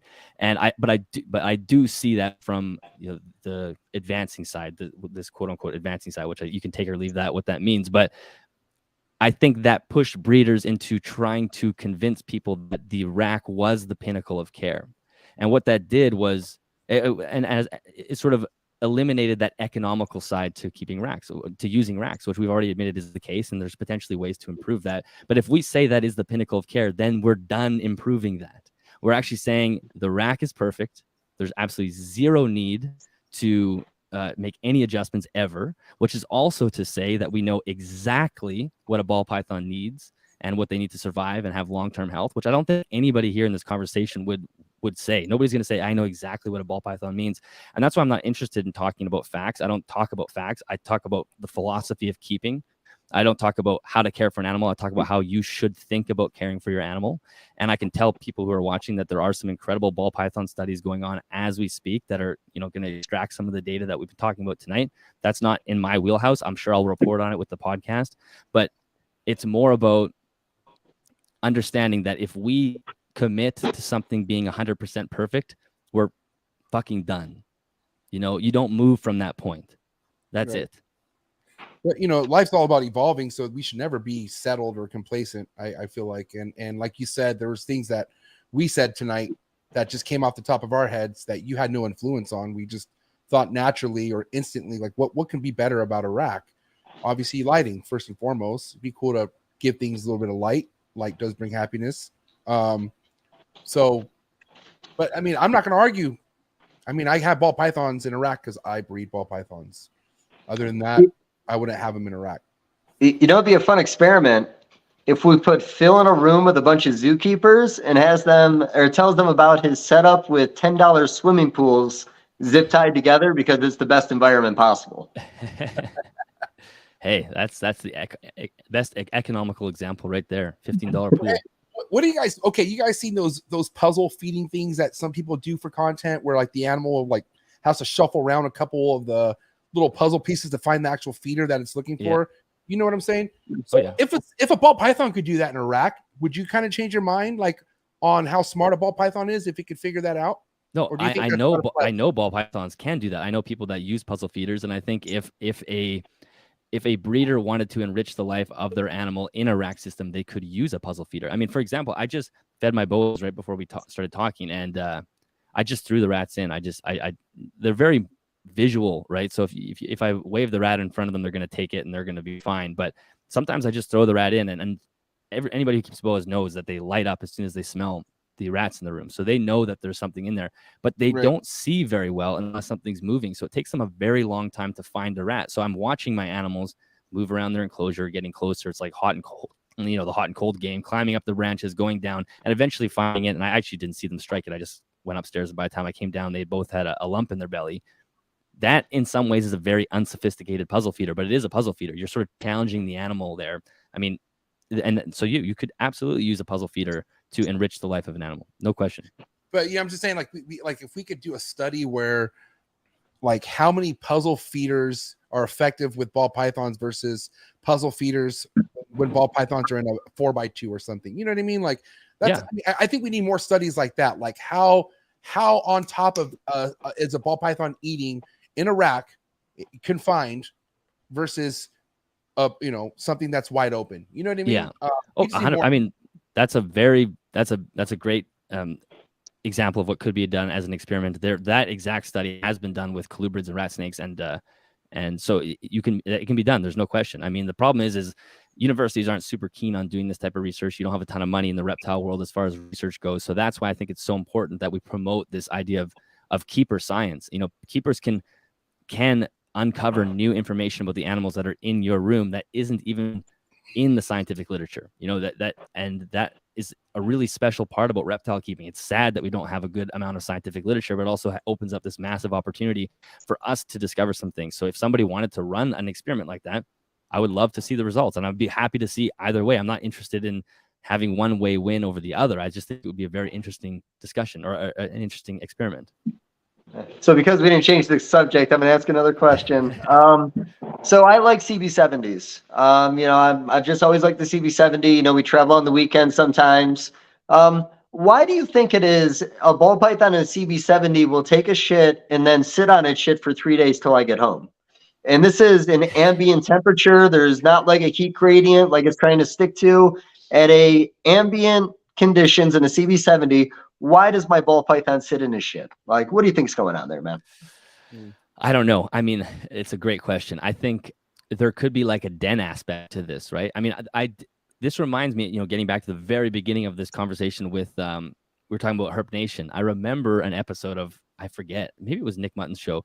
Anyway, he was talking to somebody who was actually breeding Bolins, I think. And this would have been Maybe years Ari? ago. Who was it? Oh, Ari might have been the breeder, or No, it wasn't Ari. It wasn't Ari. Was it the guys from Germany? I don't know if it was. I want to say it was like even in South America. Like, was there a crew in Costa Rica doing it? Maybe. I don't know. Maybe. Anyway, Sorry. I remember them saying that to get them to lock up, they had to leave old sheds and urates and feces in these enclosures. And every time they cleaned it, they would, go off food or whatever. And I think there's something to be said about the snakes having, their own smell and creating this den environment. I mean, most animals probably are defecating in their dens. Yeah. So there was an argument back in the day that when it came to breeding ball pythons, you'd see pictures of locks on Facebook, and it would be urates and shit and rolled up paper towel. They'd be directly on plastic. And I don't know if that was necessary or if the argument was they need to be in that environment because people said they need that smell in the air. I've been to Justin's facility. They don't let shit sit in there while animals breed. They breed every year. They breed consistently. I think the argument of them in a messy environment was more of we thought that they needed that, but I generally don't think that's necessary. Yeah, who knows like what other things were out of order that they dialed in later, Yeah. I mean, listen, do what you want, judge me.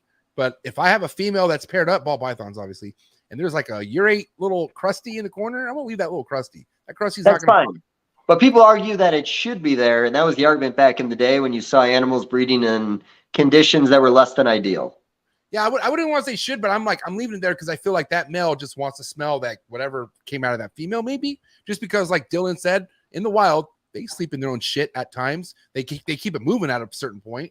They may not stay there, but old literature told you to take your ball python or boa and drive it around the block because the bumpy car ride will make it want to breed. That is in a book, so it's fact, buddy. What about baby chondros not eating, and then you take it for a fake FedEx fucking truck ride, and then it eats? What about that? Have you tried a dubia roach yet? Bill Stiegel, where you at? I don't know. I'm just listen. Don't yell at me, Dave. Don't yell at me. Well, no, it's just we did a podcast, and a guy suggested in the wild that they were eating roaches in the canopy in the level they were at. So I'm just saying, why haven't you tried a roach yet? Because I haven't had any that are alive, unfortunately. But Alex Warren. I got a guy. Yeah, Alex Warren. No, so check this out. No, I got somebody who's already tried. Alex Warren had a clutch, that just shed about a month ago, and he offered to the ones that didn't take. I don't forget what kind of roach. Might have been a dubia, but it wasn't even a dubia roach that we knew for sure that these neos were eating. It was just some sort of a roach. It was so we're just guessing. Because dubias are the most attainable fucking roach that we can get. That's I don't know. That's just. I mean, did he brain the roach or maybe wash it with Dawn dish soap before offering it? Oh, Dave. I have to say, Dillon, going back to like policing ourselves and whatnot, exposure, good or not? Like, when I say exposure, I'm talking about the raw neglect, shit, trash type exposure. That type of thing needs to continue. You feel like if it's happening? So what do you mean? Like when we see like really bad examples of horrendous the Samson files. Come on, yeah. But are you asking me if those things need to keep happening, or like for instance, like there was a whole Facebook page on it, and now it went viral. I mean, I see what you're asking me. You're asking me like if we need to be calling these people out. Does this need to continue? Like, do you feel like that benefited the hobby the way it was presented, the way it was exposed, and do you feel like that kind of thing needs to continue? If needed. I'm sort of biased to this because I'm just not a social media fan in general, for the most part. I use social media, post on the podcast and whatnot, but there's some things can get out of hand really fast. And I'm not saying that wasn't a beneficial thing. I think calling out these people is a good thing, but to to just give people free reins to go attack people and share things. Maybe it's not the best. I don't know. It could be great. I'm not exactly sure. We've just more often than not, social media doesn't necessarily benefit, but it's absolutely true that we do need to reduce the likelihood of those slither situations just occurring in general. And Right. I don't know how you do that. I mean, I don't know what the issue with that is. Is that a hoarding situation? Is that it's a blatant disrespect for life to begin with. Mm-hmm. And I don't understand how someone can get there. Like it's very difficult for me to put myself in the shoes of someone who could create an environment like that. So I don't even know what to think. I do know that those cases happen across the board as far as animals go, not just reptiles. Right. So I don't know what it is. I don't know how to stop that. And the thing is about the slither thing is, that's not the only scenario, right? How many people are out there that don't even have social media that are under the radar that will never even be able to expose? You just got caught, so that's what makes that different. You know Exactly, and Yeah. kind of scary because you.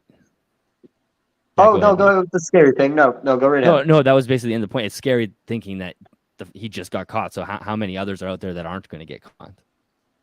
So, one really tough thing about reptiles as a species, if you go to like reptile rehabs or anything like that, and, people find out how far you can really neglect an animal. And unfortunately for reptiles, the neglect can go for a very long time before something bad happens.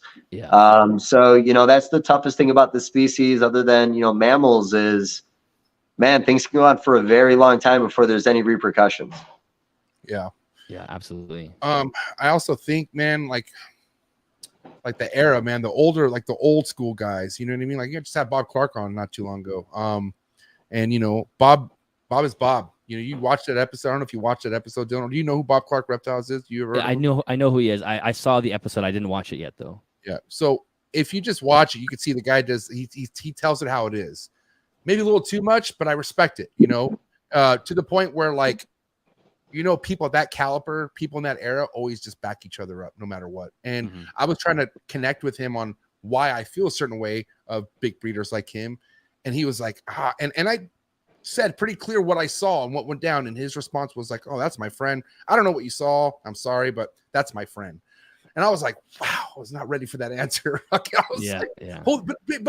at the end of the day, when I don't want to say he's that old, but fuck, he's old. And when you're that old and you've been doing this shit for that long, your friends are your friends. And Dave, I love you to death. I would never see you become that person. But man, Dave, I love you so much, bro, to where I would keep my mouth shut. I don't know. I would for you. It sucks. But I could kind of see like me being that close to you, Dave, where I wouldn't want, if someone asked me and accusing you, Dave, of this shit, the way I respect you, no matter what the truth is or not, I wouldn't, I don't want to say I would do what Bob did, but I would probably do what Bob did. I don't know. And that's why I don't want to be a hypocrite. But I understand like really close relationships, especially when there's that much money involved. Let's think about how much money Bob's made with all these other people. You know what I mean? Like they're and that's what brings everything together. So it's kind of like, fuck, man, we're not going to get anywhere because these guys will always back each other up. You know what I mean? And I'm almost like thinking like the same situation. Like, what would you do if that was your boy? If that was really somebody you made a whole living with and life with. So, you know what I mean? It's, as much as Bob was real, Bob, I wish I would have got a little bit more out of that. You know what I mean? Because I'm telling you right now, what changed for me was that fucking experience at that big breeders facility. And I saw the worst. I saw not Samson neglect, but neglect to where it never left my head, like something that made me sick in my stomach. You know what I mean? Yeah. And so that right there, like it's like, now mind you, if Dave, now let me tell you this, hold on, let me rewind. Now, if I knew Dave kept animals like that, I would have that talk with him. Like I would have like, buddy, you need to fucking switch things up. Like we would have a heart to heart, many heart to hearts, because I wouldn't be okay with him keeping it like that. But if it was something that I wasn't on top of and someone just asked me out of the blue, and I would be like, nah, like, it's so that's why it's super fucking dicey, dude. Super dicey. Yeah, it really is. And kind of like Dave said, reptiles sort of lend themselves to that sort of neglect just due to their ruggedness and the fact that they can basically, you could not feed them for a year and they'll still be, the heart will still be beating. And it's very sad. And in many ways, they're like the perfect animal to neglect because of how bad that can get or because of how much, poor care they can take. And right. I think that they're, getting back to the early part of the conversation, we're talking about getting in for money and trying to produce. I think chasing morphs can sometimes create that overproduction, and people can't sell the animals that they have. And then you're dealing with animals, an overproduction of animals that you're eating away your overhead, and it snowballs quite quickly. And I think, like I said, I don't know how you can get to a state where you can let animals rot in your room. I just don't get that. But me neither. I don't know. What do you guys say, Dave? I will say in the hobby, one thing too, when this kind of stuff comes on, some people are afraid to ask for help. We talked about this last time, and sometimes people just need to ask for help. That is the truth. And, other thing in the hobby, especially when you get to a bigger scale, and I talk about this a lot of the guys, it's not about the problems you're having. It's about what you do when you have problems. Things are going to go wrong in this hobby. And of course, the more animals you have, the more chances things can go wrong. So, what do you do about it when things start happening? Well, Dave had a good point too. During a time where things were being exposed, like Dave, I forget what time of the era it was during reptile industry, but when something like this would happen to, especially somebody you were close to, like something as far as a building full of animals being left behind or something that bad, you guys wouldn't go to YouTube or go to social media. You guys would come together and figure out what to do best by those animals. Go to that fucking facility, right? I think there's that in a lot of different aspects of this community. In the past, I've heard of issues where venomous guys have been bit and all his venomous buddies run over and get all the fucking animals out of the house. And I've heard that story off and on in the past. So I do think that, depending on the community around you, like I said, things happen in life. You got the right people around you when something goes wrong. Yeah. Dave, get a wrap-up question ready. I'm gonna have a wrap-up question right now. Okay. Before we get into that, just so, because dude, I got breast. Yeah, you're on a baby schedule, buddy. I got you. Don't give me that look, Dave, because I could talk for hours about this. So can I. I'm on the night shift, buddy. But I want to say though, like in a case where, like the Samson case, Dave, what do you feel like those animals should go to? What do you feel about all those animals that are in that horrid condition? Like you personally, you feel like should happen to all those animals? The thing is I don't know if anything has come out of it yet. Like you said, the information was put out there. It's not really the hobby's job anymore. It's kind of somebody else's. Mm-hmm. So honestly, I don't think there's anything else that can be done within the hobby at this point, other than friends helping out if help's needed. Yeah, I'm sorry. I don't really know about that. Yeah. It's tough. How about you? Not you, the other you. Me. Oh, my bad. Your other you. Wait. Hey, you talking about him or me? You talking about yeah, I just, when I point this way at him on the screen, it's the opposite. I got to learn that. It's like when you put a boat in reverse, put it in the water. I'm all wrong on my turns, buddy. Yeah. Dylan, yes. Yeah, let's go, Dillon. Sorry about that. That is tough. Though obviously, worst case scenario, animals getting euthanized. So ideally, the reptile community comes together to pull some of those animals. But I had heard that there was it like 1,500 retakes in there? I don't know. I can't remember the number. Do we need that many making their way into the community? Euthanasia is the worst option, but just for them to end up in the hands of the wrong person is not good either. So I don't know. I would hope that people who keep those species and are successful with them could take some, but how can you move along that many animals? I don't even know. Even if the animal was in pristine condition and great, that's still a heavy responsibility to take over. But we're talking about an animal that's going to need a lot of vet care, more than likely, or a lot of fucking like attention. Like we're talking like a child in need type situation where you don't know what the hell this snake could put you through. And mind you, especially if you keep other snakes. I hope you have another facility that's completely freed up, because why would you want to put all these other snakes with your other stuff? You know what exactly. I mean? Not so knowing what your whole hell. collection. Yeah. Right. So it's just super tough. Like it's like, holy shit, what do we do here? So but yeah, it could just go in many different directions as far as what people think is right, I guess. I don't know. Yeah, no, it's tough. Here's the thing again, it's self-policing as far as the hobby goes right now. Here's the thing, like I said, there's got to be a way for us all to make it work. With hunting, you get tags. Fill your tags, you're done hunting. Maybe for different size businesses, again, maybe to regulate it slightly, maybe you get allowed to produce X amount of animals a year. If you're supplying Petco needs this amount, you get that many tags, let's say. I don't really like rules in life, to be honest with you. And, I like to break them every once in a while because I feel good about it. And you living in Canada, I'm sure you break about 15 laws a day just walking down the street. Exactly, yeah. So, it's really tough because, that's why I keep going back to self-policing. I would hate if the government started coming in and over-regulating, whether it was in Canada or here, on the hobby. There's been rules that have already come up that some people thought weren't just. But unfortunately, we put ourselves in this predicament. But, even going back to what's going on in the Everglades, I think they did early studies where they found that the entire population came from a few animals, and a few animals meant a few litters that all got out at the same time. It was never really that widespread problem like it was painted online. You weren't finding albinos in the wild. It's just Hurricane Andrew threw that shit all over the place down there.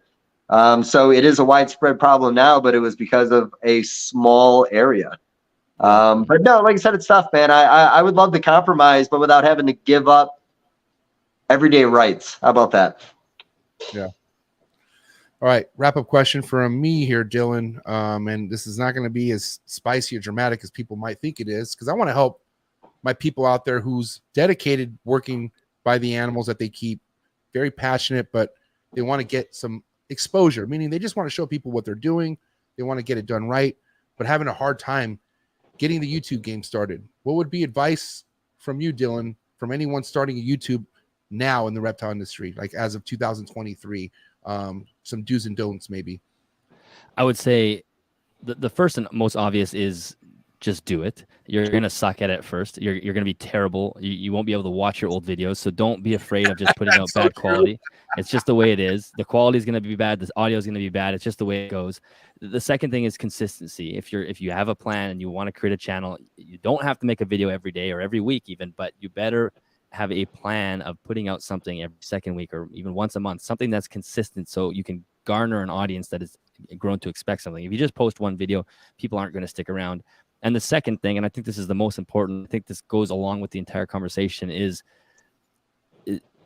niching and finding a niche. In Canada, we say niche instead of niche. That is unique, will separate you from the rest. So if you decide you want to make a channel about ball python breeding, it's going to be tough.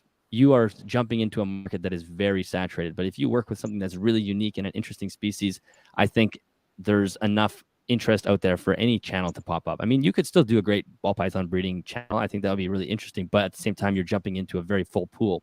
So if you can come up with a species that you happen to like that's different from other people, I think that would be key. I think. Hold on before you start. I don't mean to cut you up, Dave, but no. Anyone out there who's trying to desperately do ball python content, go get one of those puzzle feeders and fucking. Can we get this experiment going, please? There we go. There we go. Oh, I would subscribe right now to that. Please go ahead, Dave. Absolutely. I was just gonna say. So, do you guys watch your own content, and is there any fear that your brain is shrinking when you do it? I don't watch my own content for that reason. I'm too scared. Okay. So I'll be honest, Dillon, I really enjoyed the conversation. I kind of wish I would have known a little more, or knew more about you. I really wish the interview was more to get to know you. So here's my last question. What is your mission statement for your podcast? Nice. I think I'll answer that with 3 answers, if that's okay. The first is we must remind ourselves to do what's best for the animal, both captive and wild. So the way to do that is typically through being open to progression. So that's sort of 2 answers. Do what's best for the animal and use progression. It doesn't mean jump into this crazy enclosure. It just means what can you do better in your care next month or next year? Sometimes money is an issue, right? Sometimes we run out of money and you can't do anything different or you can't make any changes. But actually, MJ, in the intro, or at some point you'd mentioned, doing a varied diet. Things that are simple like that can make a big difference to the welfare of your animal. So I think that's a great thing to do. Just think about progression. And the last thing is, I think it's really important that you ask yourself what you value about reptile keeping. Like, what do you actually enjoy about it? I think quite often we get stuck into almost the rat race of keeping reptiles, coming in, changing waters, feeding, and then you leave the room and it's gone. And right. I think everybody needs to sit back and go, what do I actually enjoy about this? What did I get into it for? And what are my deep values associated with this practice? And I think if you come up with an answer for that, you'll actually have a real good, clear understanding of how you want your care to go, what species you want to work with, what your plan is. Maybe your plan is to breed. Maybe your plan is just to create large enclosures or to create art to do with reptiles. I mean, there's so many different things that you can do with reptiles. It doesn't have to be breeding to make money if someone's an entrepreneur. I think that's a really important question for people to ask. Well, I hope we all do this again sometime, to be honest with you, because I think we could have done this for a couple more hours. Yeah, easy, Dave. Easy. We all know that. Stop rubbing it in. We get it. Sorry. Well, I know you're a 2-hour man. I get it. I'm like a 3 or 3.5 hour kind of guy. Okay, Dillon, can we draw some fucking YouTube knowledge on this guy right now and just realize that YouTube likes you to do things consistent, meaning there's videos. If you're going to do 2-hour lives, they should, for the most part, always be around 2 hours because they kind of put you in a category. Correct me if I'm wrong. Is that how it works? Yeah, Even it is true. It's weird. I'll have videos that will do amazing because they're the length of a podcast, 90 minutes, and I'll put out a really great video that's 8 minutes and no one sees it. So you guys are sellouts. We're sellouts. 100%. Yes. And I don't want to be the alarmist right now. Maybe I watch too much news, but you said government in Canada so much. I'm sure this video is going to get demonetized. Yeah, it might.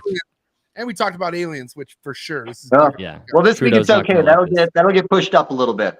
but good news is I'll download this right now, and the unedited version will be available on Patreon. So go down to the link, join the Patreon family for the unedited podcast version of this episode. Hey, this has been a fucking fun time. I'm not gonna lie, Dillon. Thank you so much.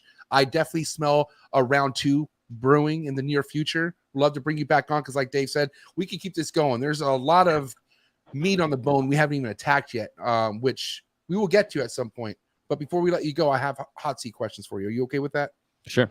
All right, guys, do me a favor. The likes could do better a little bit. I mean, I don't know if this is a lot of pet keeping activity out there, first time YouTube users, but it's a free feature if you hit the like button and you hit the subscribe button. See, Dillon, you got to put that pressure on them, dude. You do that, bro. Yeah, I know. Everything goes up. I'm telling you right now. I'm bad with that. But guys, you're a nice guy, bro. I'm gonna say how it is. But listen, hot seat questions, Dillon. You know the whole angle with this is the quicker the better. Okay. Ready? Sure. All right, coming in hot. Frozen, thawed, or live? Frozen. Would you ever, like, let's just say you bred ball pythons, right? Would you ever cut an egg, or would you never cut an egg? I've heard great arguments for why you cut an egg. I would cut an egg. Favorite arboreal snake? I love my jungle carpet python. Favorite boa species? It's hard to beat a Brazilian rainbow boa. Nice. I mean, Amazon basin emerald tree boa. Sorry. They're second. Just kidding. How about this? Yay imports or boo imports? I'm okay with imports. One reptile you would import anywhere around the world to your collection, and let's just say reptile was a full-time thing for you. It could be whatever you want. What would that reptile be? It sounds boring, but I love Amazon tree boas, even though they don't really need to be imported because they're here. But I would love to have one. The man knows what he likes. Respect. How about this? Is there any reptile out there that should never be imported ever, no matter what the circumstances are? Oh, geez. I mean, I think there's argument for large, like crocodiles, things like this, that probably shouldn't be kept in the private sector. We could just, sum it up to crocs. That's cool. Crocs. How about this? And don't hold back. Big flexor or no flexor, buddy? What was that one? You heard me. Big Canadians don't even know what that means, buddy. Stop asking weird questions. That's an American thing. He knows what he's. Come on. Do you flex or do you not flex? I'll flex. Yeah, of course. Thank you. There was the connection issue, man. He's acting like you're 60, Dillon. Well, do you mean a literal flex or the way I flex? Not the way you flex, Dave. Okay, no, but everyone knows you flex very differently, but you are a flexor. How about this? To spray or mist an Amazon tree boa, or to never spray and mist an Amazon tree boa? I would spray. Steak or fish? Steak. Favorite cut of steak? Tenderloin. Nice. Yay alcohol or boo alcohol? I don't really drink. I say boo. Okay. West Coast rap or East Coast rap, or neither? East. Sorry. Nice. Favorite East Coast rapper or rap group of all time? Like what's your my wife always listens to Biggie, so we got to go with that. Your wife has good style, my man. Yeah, I gotta say, she does. bro, I think it's the first time I ever heard that. Really? I listen to Biggie because my wife. That's fucking pretty sick. I mean, your wife is she's ahead of her time, man. That's awesome. Yeah. All right, little word association. Say whatever comes to mind. Ready? Milk. Gross. Substrate. Good. Stuck shed. Dry.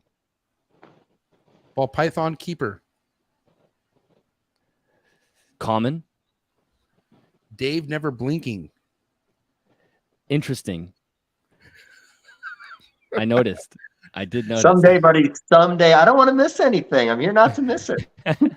Last but not least, if you had to get rid of one platform forever, and I mean forever, never coming back, Instagram or Facebook, which one needs to fucking go? Oh God, I think I'm gonna say Facebook. That's the one I use not at all, so I would say get rid of Facebook. Although I think for mental health, maybe Instagram would be better get rid of. But whoa, still like those reels. I thought the mental toxic problem is Facebook, not Instagram. You think Instagram's more toxic than Facebook? I don't know if it's a toxicity, but it's like the TikTok addictive nature of the reels. I think that's becoming a big problem. Yes. Well, listen, we had over 110 people tapped in for tonight's episode. Thank you so much for all the people tapping in. But what do you have to say to all your supporters out there, Dillon? Everyone out there rooting for you. I mean, even the people you won over tonight. What do you have to say to everyone out there? Well, first off, thank you both for having me. This was a blast. Like you said, this is a really enjoyable conversation. I think it's great to bring the two worlds together, and there's no need to make it a flinging match or a wrestling match. We can actually have a good quality conversation. And I think, looking at the comments, it looks like people have enjoyed it. So thanks to everyone who listened. And if they are looking for any more information on my show, just Google my name or go to Animals at Home. Just type that in. You'll find the channel. The podcast is available on any podcast network as well, or any podcast platform. And I'd love to have you listen to the show. Well, I can't wait to brainstorm the next podcast with all of us, but it's going to be a big one, man. But guys, do me a favor. Give it up for my man, Dillon, Animals at Home podcast. Ladies and gentlemen. Thank you guys very much. Hey, thank you. Have a good night, Dillon, and we'll be talking soon, my man. Sounds good. All right, Appreciate you. What a time. I know you're just getting warmed up. Dave's engines are just now starting to rev, and I know he could just maybe what we could do, Dave, if you're really that happy. I mean, hasn't there already been a podcast where I took off and you just kept it going? I mean, shit. Yeah, you did that when Richard Del Bono was on, because we wanted to keep on talking bows without you. It was sad. You guys geeked out though pretty well. But either way, listen, this was awesome piece of conversation. I thought that would be beneficial. I feel like no matter what side you see things, we laid it all out there for the most part. But what would you say your overall feelings are for tonight? Well, honestly, I thought it was fun. I mentioned I reached out to him for the podcast, and I straight up told him I had no idea who he was. I just heard something about ball python brains, pretty much. So I remember this conversation being a big thing. I'm glad we came back to it. I would love to hear more about it, and not in a sarcastic way. Like I would like to see the experiments. Like, honestly, I've got like 20 in my head I'd be willing to do. Like, I'd really like to see if we do the science to get somewhere, and not just think the animals need that because we think they need that. You know what I mean? How do you document things, Dave? And what I mean by that, like, breeding stuff, and are you a man who writes on paper, or are you somebody who likes to look at the phone and put notes into the phone? How do you I'm a man who writes on paper, then loses the paper. Yeah, real motherfucker, man. Listen, Dave, like always, you had a lot of love and support, man. People fucking love seeing you be a part of this, and I'm very thankful. But before you head out tonight, what do you got to say to all the supporters, all the Dave lovers out there? Well, the last thing I want to say, and I do appreciate everybody if you're out there, I thought you were going to maybe Simba the baby today for everybody. I mean, maybe that was just my envisionment of what it was going to be like for us all, but maybe next time. Yeah, maybe next time. I have family over right now. Like, he's busy. Like, Well, that'll look better, because then you could set them up in the bottom and you could stand over them with the baby. I mean, yeah, maybe next time, Dave. I appreciate you though. I'll Photoshop it for you, man. Think about it. Guys, do me a favor, please. Custom Scales on Instagram. Go follow him and give my man some love. Thank you, Dave. Have a good night. I appreciate you all. I'll catch you on the next one, buddy. Later, buds. Peace. Oh, there you have it, guys. Episode 368 in the books. My man Dave killed it along Dillon. That was a great conversation. Like I said, man, chats were great too. I like the back and forth. We need this type of stuff. This is healthy. This is healthy. Just like the likes going up. Healthy. You hitting the subscribe button, that notification bell, select all. Healthy for everything. Thank you. Chats, the super chats. Love you guys. Don't forget. Follow me on Instagram, TrapTalkGod619. Follow the podcast's page as well, the Trap Talk Reptile Podcast. exclusive content, unedited, raw content. It can be found on the Patreon page. And then also you can meet all the Patreon members on Discord after you join. So if you want to be a part of this growth, if you want to be a part of this Trap Talk Patreon family, go down to the very first link. Come join. Come support the trappers, man. Join the Trap Talk Patreon family. And we'll see you at the top. Guys, thank you so much. I had a good time. But now I have to clock out here and go clock in to fatherhood. I got the night shift. Wish me all the luck in the world. I have not slept in a long time. I'm okay. Love you guys. I'm out. Cheers.